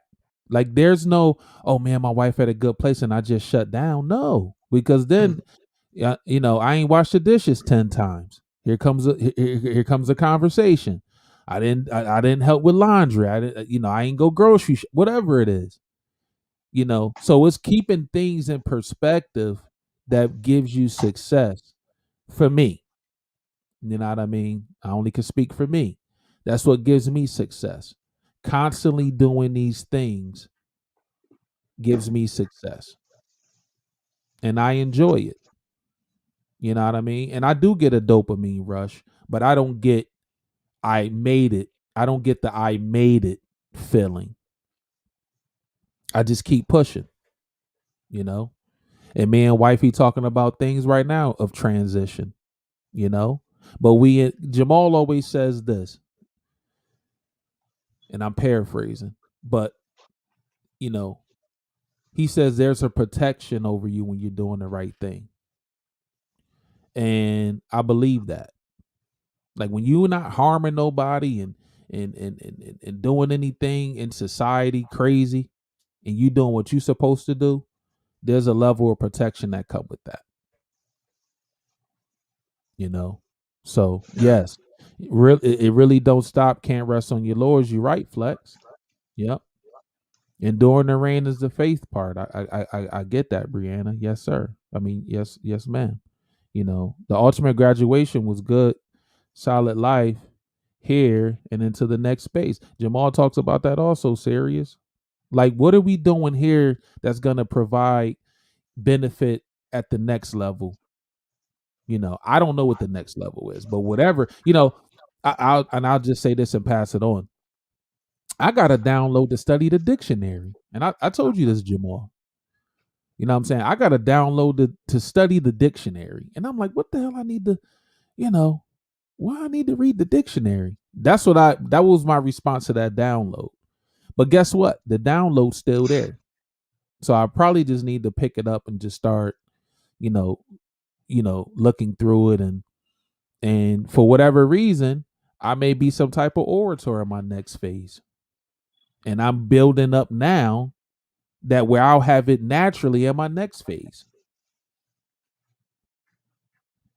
You know? Yeah.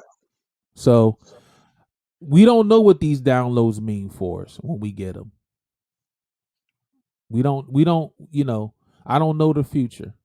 I just know tap in. And since I've tapped in, I've had great results. So to get back to praying and meditating, great results. Start hitting the gym, doing keto, results. Those was downloads. Still stretching, body feeling more there's more elasticity to my body. You know, one of my accounts that I clean, guys play basketball in the gym twice a month. You know, now I'm getting ready to maybe bring that back into play for myself to get back hooping a little bit. But my back won't be bothering me. You know what I'm saying, man? It's just it's a beautiful thing, man. And then like I said, to have a wife to share with, to have friends that I could share with and get feedback and insight. It's beautiful, man. And I hope that, you know, anyone listen to this now or watch this later, I hope that you could tap into what we're talking about. That's on time. That's on time right there. That's this is what church ought to be like. Straight up. I ain't even being funny. This is what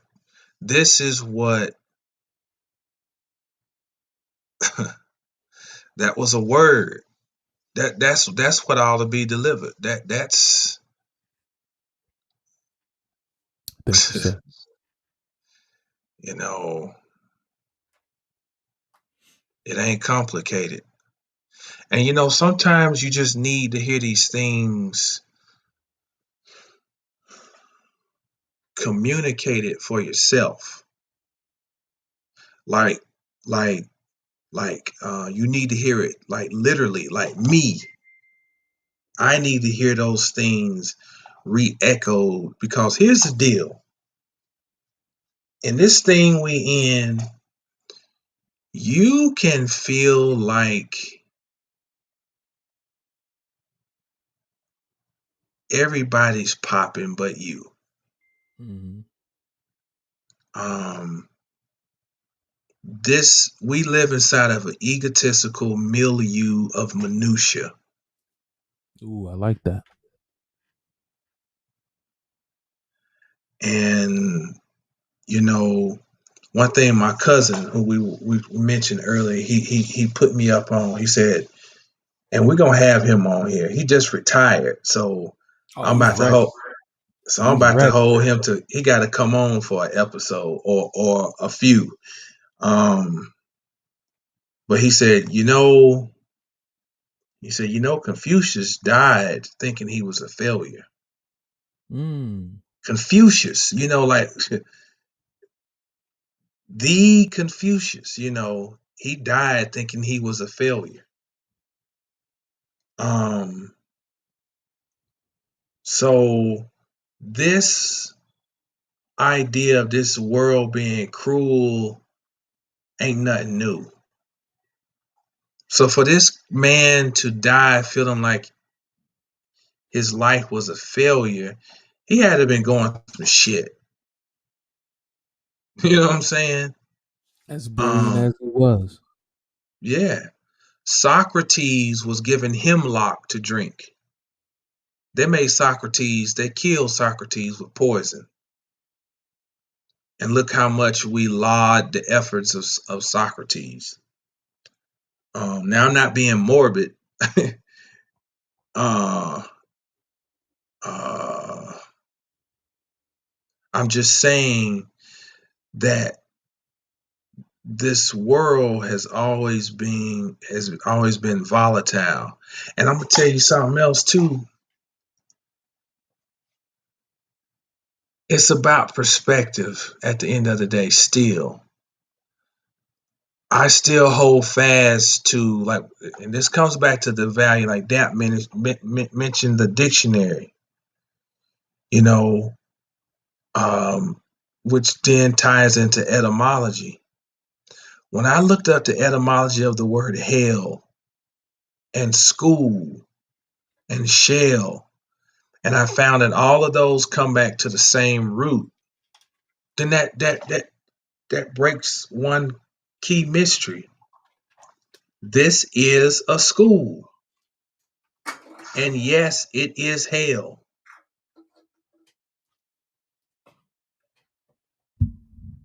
This is hell, but let's define hell in its proper context. Hell is school, and we are in school here. You know. Yep. Now we can spend all of our time lamenting about how we're being held down, and we're breaking free, and I used to be on all that shit.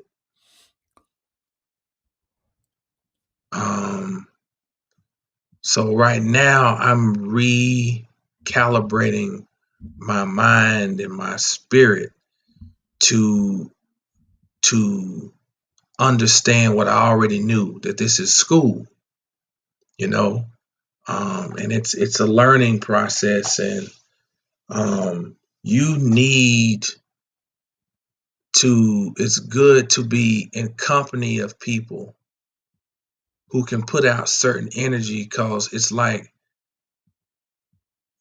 some motherfuckers you just can't talk to because they're gonna give you some rhetoric, you Mm-hmm. know. Oh, I don't even worry about no shit, like, it's Yes. the motherfucker who just has risen above it all. Like, what we're trying to do here is like real shit, like real life. Like, I everybody needs to go and watch the Twilight Zone episode called The Obsolete Man. Mm. Go See if I watch can that. find that on YouTube. That's on YouTube. Should be on YouTube, right? Yeah, it's on Netflix though, for sure. If you got Twilight Netflix. Zone's on Netflix. Oh yeah, they got like 4 seasons. For some reason they don't have season 4, but they got 1, 2, 3, and 5. Season You 4. I'm need gonna to see watch the big tall wish, Obsolete Man. I'm about to pull that up. What season? Obsolete Man should be it might be season 1. Fragrance allows you to arm. Yeah, the Obsolete Man. I watched it today. And just as it applies in my chart, I'm gonna tell you an episode that really, really Oh man, hits home. It almost hits me in my gut. It's the episode. Yeah, I'm sorry, bro. Oh, you're good. I'm sorry. It's the one called um, "Time Enough at Last," and that really speaks to the. Yeah, I must have Oh been right. man, it really hits me in the gut. You know. Um, You said the obsolete man. yeah, the obsolete man. I'm looking it up now. I don't think it's season 1. It might be. Yeah, what's a whole bunch of episodes on this season 1? It, Jeez. yeah, it's the last episode of season 2. The obsolete Mhm. man. Siri Time. says, "By the way, family, this is church without any stigma attached." That's real. Appreciate And the that. future of Titan, Totalitarian society. Yeah. a Um, Liberian is declared obsolete and sentenced to death. mhm, Wow. mhm. Yo, that's crazy.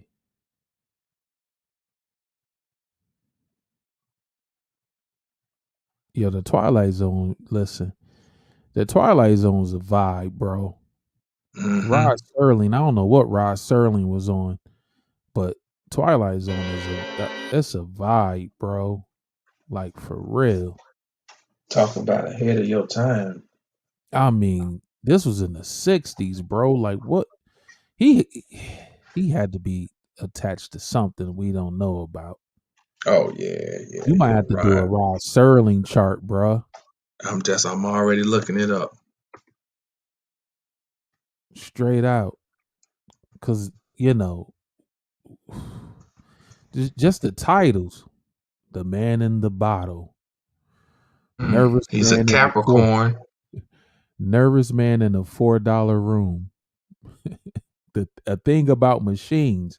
Come on, man. Mm. His chart is available. He was born 3:07 a.m. Oh, we're gonna do his chart one time. Yeah, we gotta tap into that, bro. Straight up. Capricorn, ain't that something? What was he trying to tell us? What was he tapped into? What down? And see, this is what I'm saying, man. People, I believe, tap into their downloads, bro. What was he getting downloaded that he felt he had to bring forth? You know, the stuff he's Mm, talking about in the 60s, maybe it could have been about what the technology of the time, but look where we at now. And then you go back and watch these episodes. You're talking, what, 50 years ago? mhm, 50, 60 years ago? Something like that? Bro, come on, fam. mm, And we seen years ago, Google was already, it was people complaining about Google digitizing all the books. mhm. Remember in what's the movie with Denzel when he was blind? Book of Book of Eli. Eli. It was no books. The books was on Alcatraz. Because remember, he had to go to the prison joint to give him the Bible at the Mhm, end. That's where all the books was at. So books. mhm, Yeah. mhm. Because when Google get all the books, And Amazon. yeah, when they digit and I ain't gonna front. This was years ago. Google was digitizing books. Now we know they gonna get all the major joints. Then the future, it might be things redacted in those books. Look, every dystopian movie shows that books are gone. We just sat and watched Soylent Green again last night. Mm. Um, I gotta find that. I need oh to buy it. yeah, Flex. That's the other one. The Big Tall Wish. Everybody's got to watch. And look, this is what hits me hard. My bad, Dad, cutting you, but Flex put this You good? comment. Okay, so one thing that really gut punched me on these episodes. There's an episode in season 1 called "Time Enough at Last." Now, my first name is Henry. I'm named after my father. My father is Henry. I'm Henry. My son is Henry. The main character in this thing about time at last is Henry. Mm. Okay. Yeah. Now, the episode that Flex is talking about, there's a little boy named Henry. Mm. The episode is called The Big Tall Wish. And the boxer is an old washed up boxer named Bolo or something like that. And Henry makes the big tall wish. And I'd be like, I used to watch these things like, and when I saw them, they would hit. I saw them at times where it's like,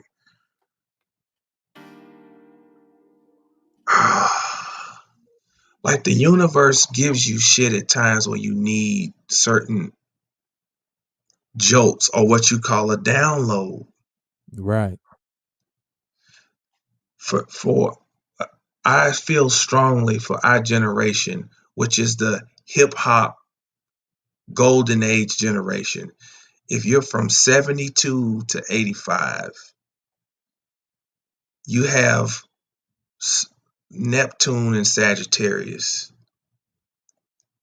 And I feel like that, like we have some ability, like if you go outside and pay attention to your environment, I feel I don't feel I know, at least for me, it talks to me. 18 wheelers talk to me, the signs on the highway talk to me, the billboards, signs on buildings, addresses, numbers on cars, license plates, they be talking to me. I'm sorry. I know that I went off on the. No, that's real though. Yeah, that's real, fam. I think we all are capable of, especially this generation. If you're paying attention, if something's really on you or on your mind, if you just pay attention to your surroundings, they'll speak to you about it. Mm-hmm. Just let me give one example. I'm driving down the highway with day with my wife. We had dropped our kids off at at school, and I'm like, what type of supreme force would allow all this shit to go on? No sooner than a minute and a half later, an Amazon truck is in front of me. And Amazon's trailer's got this slogan on the back. It says, "There's so much more to Prime, a truckload more, or truckloads more." Prime creator. Prime creator. Mm. Okay. I'm We was gonna do just a having this video on talk. this, but I want to share something else. You can do divination with your phone. Mm. So this is what I do, and it's not for no childish shit like what's the number for the lottery today? No shit like that. Or like am I gonna get that new Benz? It's more of, okay. I asked myself. Just to be honest. I'm ashamed. I'm embarrassed to name the song that I got songs. My songs here from like over a decade. So I used to have these cardio songs. Um, I said, man, am I really supposed to be doing this astrology? Like, is this where I'm supposed to be, the direction I'm really supposed to be going in? And what I'll do is I go to the songs and I hit shuffle. And I see what comes up after I answer the question. I ask the question. And I think the song that came up is called like Shooting Star. Mm.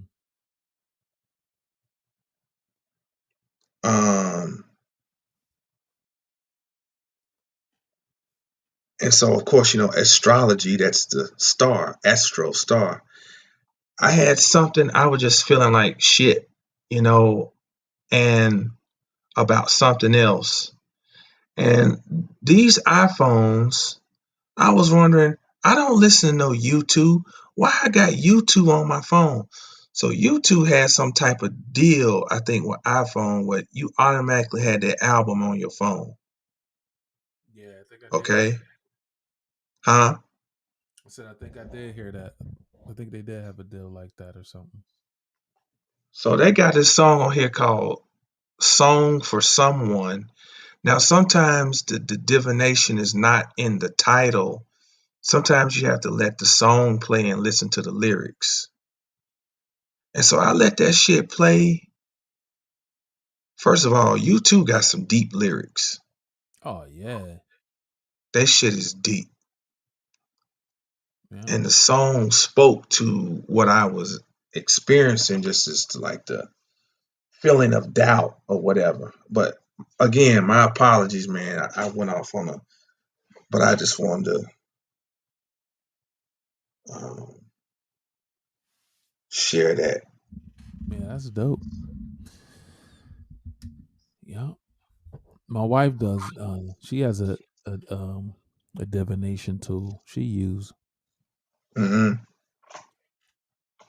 So yeah, that's fire. You care to share? What her tool is? Yeah, she put in here, she said go through headlines. Yeah, she has a what is it called again? What it dang, she got the joint that Oh, a pendulum? yeah, yep. Mm. She made a pendulum with a crystal. Mm. Yeah, yep. It's made with a stone, dental floss, and candle wax. Yep. That's dope. That's what she do her joint with. Mm. It's all available, I think, to just whatever the limits of our imagination is, Yeah. and ingenuity. Yeah. So Sirius said he was feeling real good after listening to Eric B. and Rakim's first album yesterday. Rakim is still unveiling knowledge to me. Yeah, bro, you got to remember. Well, I don't know how old you are, Sirius, but when Rakim dropped, I was 11. So we're talking 86. So, and depending on when they dropped in the year, I was either 10 or 11. So to go back and listen to a Rakim album now with the insight that I have, because me and Jamal was talking about this offline. Like, you got to remember, like, Big Daddy Kane and all of them, like, these dudes was like 19, 18, 19, 20, rhyming the way they were rhyming back then. That's why these guys are special. Look what Mm-hmm. Nas did on his first album. Like, Cats is special. So, okay, serious. So yeah, you got a couple years over me, but my mental capacity wasn't on. I couldn't comprehend what Rakim was talking about, especially when he was, I can understand the,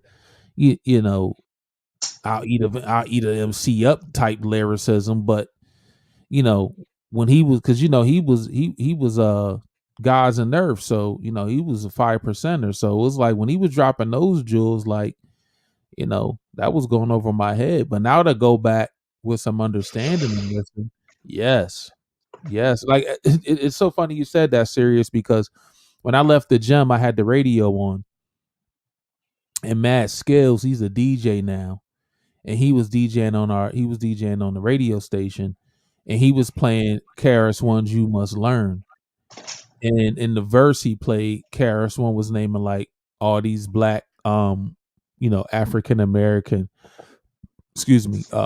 creators, like the Traffic Light and Benjamin Banneker and all of that stuff. And I always tell people, like, the way I got into information is through hip hop. You know what I'm saying? Like, seeing the girls rocking Nefertiti necklaces and earrings, and then getting into X Clan and KRS and Poor Righteous Teachers, and like that's what lend me to like go, okay, there's something more and there's something different than what I've been told. And that was part of the reason of like wanting to go in deeper. It was through hip hop, bro. Hip hop came at the right time, man, to enlighten us. Chuck D, all of that came at the right time.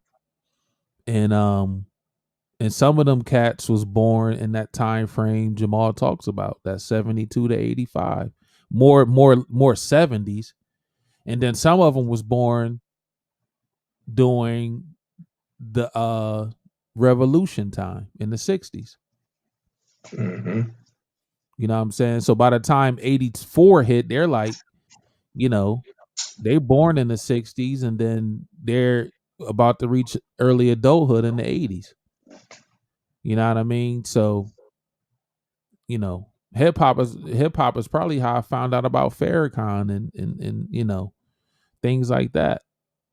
Especially like lectures, like, oh, you can get a tape from somewhere. You know what I mean? Like Caps was like putting Farrakhan new excerpts in their songs and intros and all of that. Like, that's how you got turned. That's how I got turned on to a lot. And then after that, then you try to find it within where you live at, or ask some adults, hey man, you know about this, such and such, Same way, I found out, like I told you that story about my dad and his friend having this crazy library in his house. Mm-hmm. And then sitting in on him and my dad's conversation, and mind you, I'm like 10 years old, but I've always had the wherewithal to understand things. So I might have not fully comprehended what they were saying, but I knew enough what they were talking about. They wasn't talking about the Detroit Pistons playing the Chicago Bulls. Just put it that way. You know what I'm saying?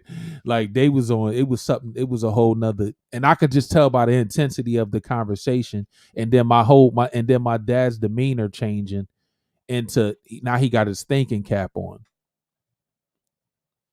And then I'm looking around my man's, his living room, and I see this big ass bookcase. I'm like, yo, he got all these books. You know what I'm saying? It was crazy. And this was in the 80s. So it just made me think, like, first thing was like, yo, I want a library like that. Unbeknownst to me, my mom will wind up having a decent library. So yeah.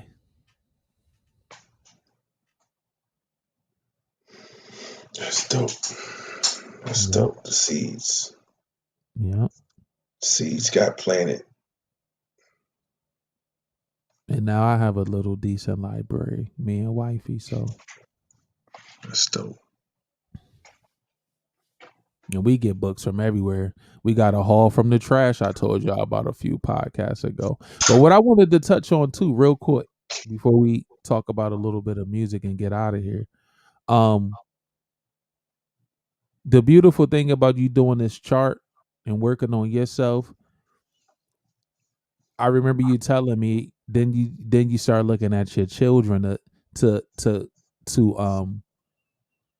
pull their charts up, and then to work with them within a chart. And we talked about that earlier when we started the podcast way back, a couple months ago. But just when you was talking about your chart, it popped in my mind, but I didn't want to break your I didn't want to stop your bill to chime that in. But I just remember you saying that, like, yo, if I can understand what my children chart is, and now it gives you another way to work with them. And we were saying like that'd be good. Like once you get, once the parents get their charts done, then have one done on your children. And now everybody's working from the stars and understand, okay, my child has this going on. The beautiful thing about me, I'm not as well versed as you and my wife, but I have y'all too to ask questions when needed. But I just to circle that back, I thought that was a beautiful tool that you can use that to even help with rearing your children. Mm-hmm. I had to pull it out tonight. Wow. Before we got on here, I got all four of them here this weekend. Okay. Which is a blessing. Father's Day weekend, I got all 4 seeds. Oh, that's dope. But they can be a handful. Mm-hmm. So they were in there all arguing.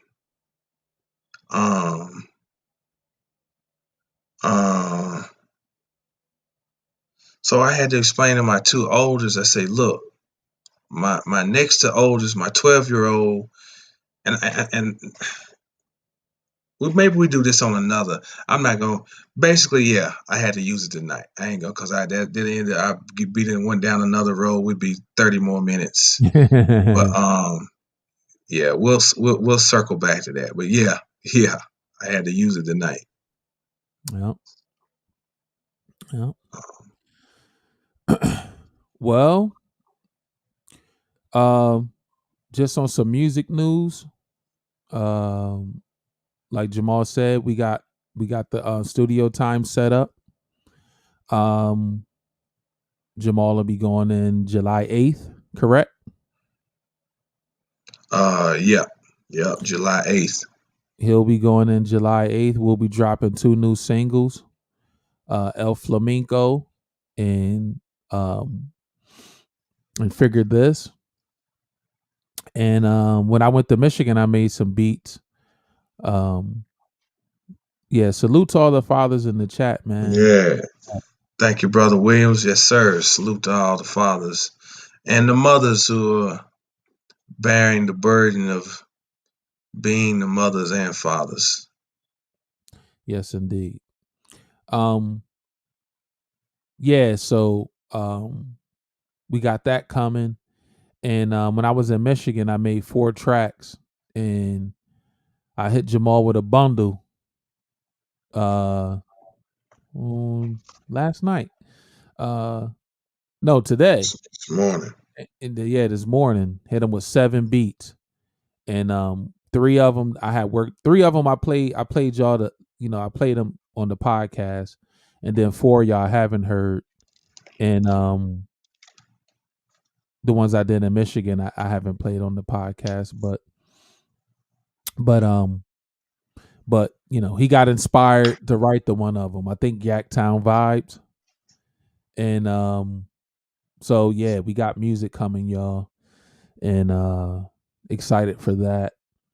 And once again, if you want to support us on the Cash App, it's on the banner, PayPal. If you guys support us, your name will be in the credits of the song. In these 2 particular songs, we're gonna have MJ Givens, Jay Smith, and the last gentleman was Young E. Young E. So shout out to them once again. They'll be on the credits of the next single, 2 singles we release. And that's the benefit. That's one of the benefits so far of supporting us. We will put you guys' name in the credits as a supporter. And and it helps us get more music out. Obviously, we'll still be putting money forth to, put projects out. But if you want to help Think Music or be a part of Think Music in that way, you can support us by doing that. And yeah, still got the Monaco Visions EP in the tuck. We wanted to do these 2 singles before we drop into the next EP. So hopefully maybe August we can get the Monaco Visions done, and and move and continue to move forward. No doubt. Yo, shout out to Brother Williams. He said this would be his first time to share this Father's Day with his father. Oh, congratulations. Wow.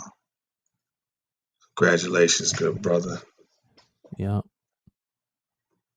Yes. That's beautiful. That's a blessing. Most No definitely. doubt.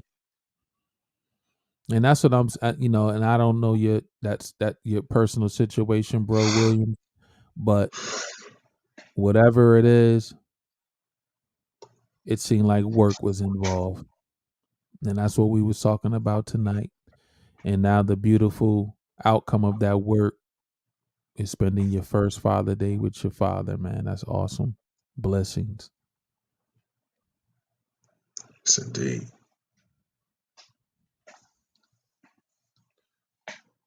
Well, you got anything else, good brother? Nah, man. Nope. No, sir. 25th. Oh, the big 4-4. 25th. Okay. Yeah. When does the 25th fall? Today's what's that? Hey, that's the next podcast, good brother.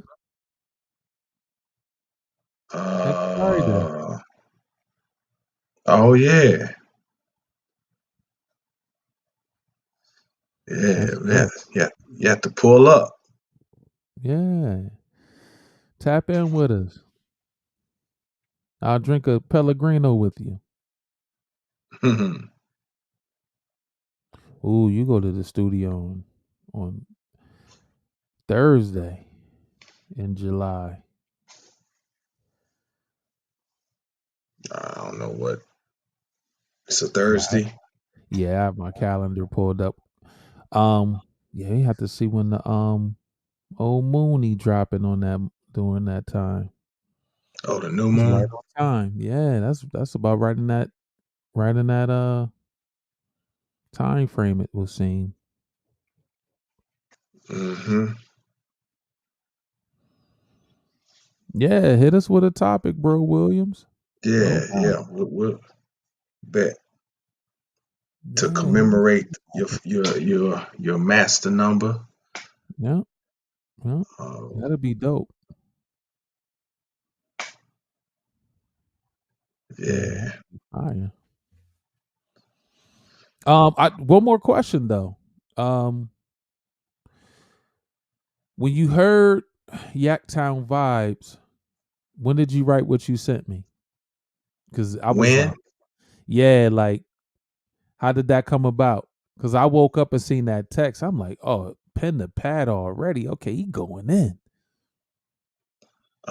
Sometime this morning. I don't know when I was just piddling around doing something. And something, was you listening to music when it? Was you listening to the beats when it hit you, or you went? Oh yeah. Oh, okay. I listened this morning. That's what it was. I was supposed to train a lady on Zoom. Okay. And she canceled. So I was already up at 6:30. So I sat in here and just had a little bit of me time. And I just said, like, I'm going to listen to these. So I did a quick preview on all the beats. Mm-hmm. And when I heard the first 3. When I got to Pontiac, I was like, it's got it's like some Dilla essence and, because wasn't Dilla from Detroit? Yep. So I'm like, man, it's something like, we don't know what all ley lines, like I believe heavily in, like, you don't know what energy you might tap Tapping it, because why into do regions develop a sound? You know, exactly. um, and it might have something to do with the energetic frequency. And I was like, when I heard it, I was like, I'm gonna have to write something to this one. You know, like I'm gonna jot something down right now. So I just had this one out. Coming up, we had these Jamaicans came in town and they started robbing Mm. everybody. Yeah, They were Jamaicans going to was all the dope wilding in the spots. 80s. They was wilding in the 80s, Yeah, especially New I Jersey. think they sent them over here. I think they sent them over here. I don't think that. Look, man, it's just like they set up the gangs. I think they sent them Jamaicans to all these cities. You know what I'm saying? And they start robbing all the dope spots. You Mm. know. So that I was like, you know what?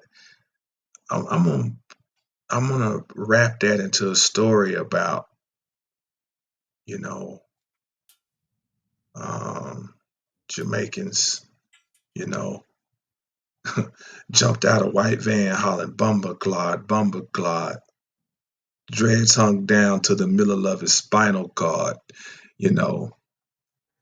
Um, I don't know why that came to that beat, but I don't know. Let me tap into that beat real quick, All right. and then we'll hop out of here. Yeah, Mike did pass on June 25th, bro. Williams, you right. Yeah. 2009.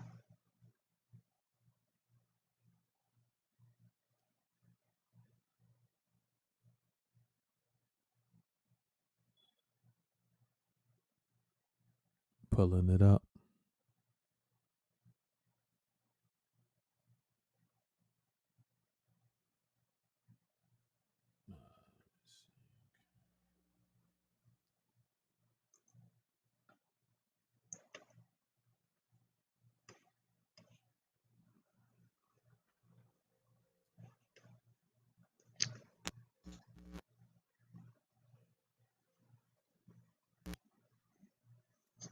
One second, I gotta take my case off to get this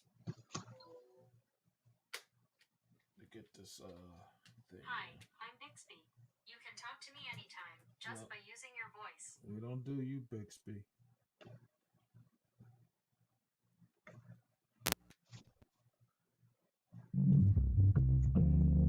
Can you hear that?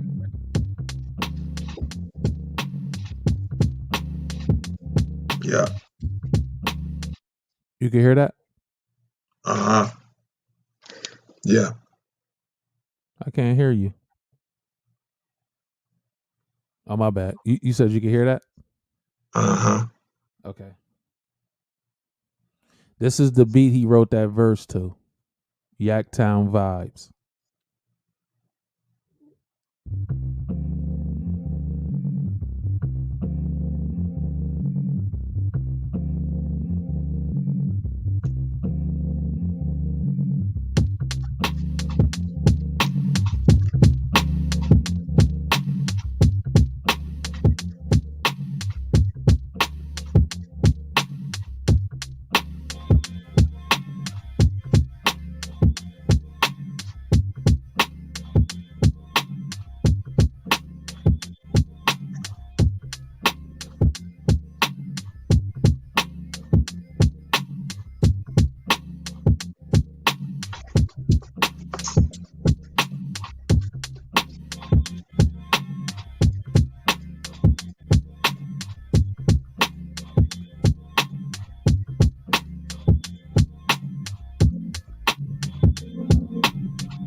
One more taste.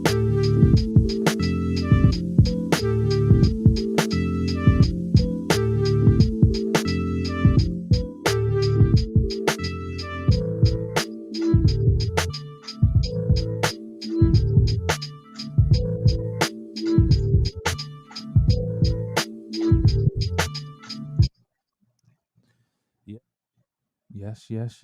Yes. Sitting here Melodic writing. minimalism. Oh my bad. Melodic minimalism at its finest. Me and Yes. I like to call those type of beats a bar fest. Mm-hmm. Yeah, that's gonna Yeah. that story's gonna be so ill on that track, bro. Yeah. Yeah. It's kind of fun telling these stories. Yeah. Yeah. It's amazing where you at with your pen right now, man. Like I told you in that text earlier, bro. Um, at this point, me and Jamal just we pushing each other unbeknownst to each other. It's like, you know, he's challenging his pen. I'm challenging myself in production. I'm taking risk. I'm getting outside. I think I take risk anyway, but now I'm just really going for it. And I think it's just gonna make the art even more beautiful in my opinion. So Yes, indeed. that's all I got, my G. That's a wrap up for me too. I need to go and replenish my vocal cords and Oh man. yeah. But I think it was a great bill. Yes, sir. Um and as always, we greatly appreciate everybody for tuning in and donating your energy. Yes. Um if you want to get the cash out buzzing, it's $ Think Music LLC, or you can hit our PayPal, paypal.me/Think Music. And you know, that's all I got. And that's all that I have.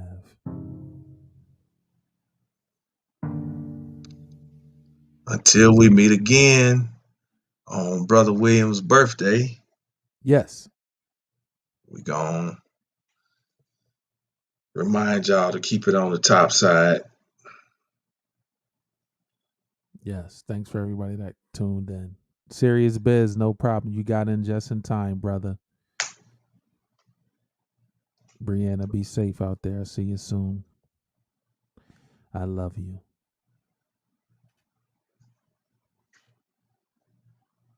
Peace. Peace.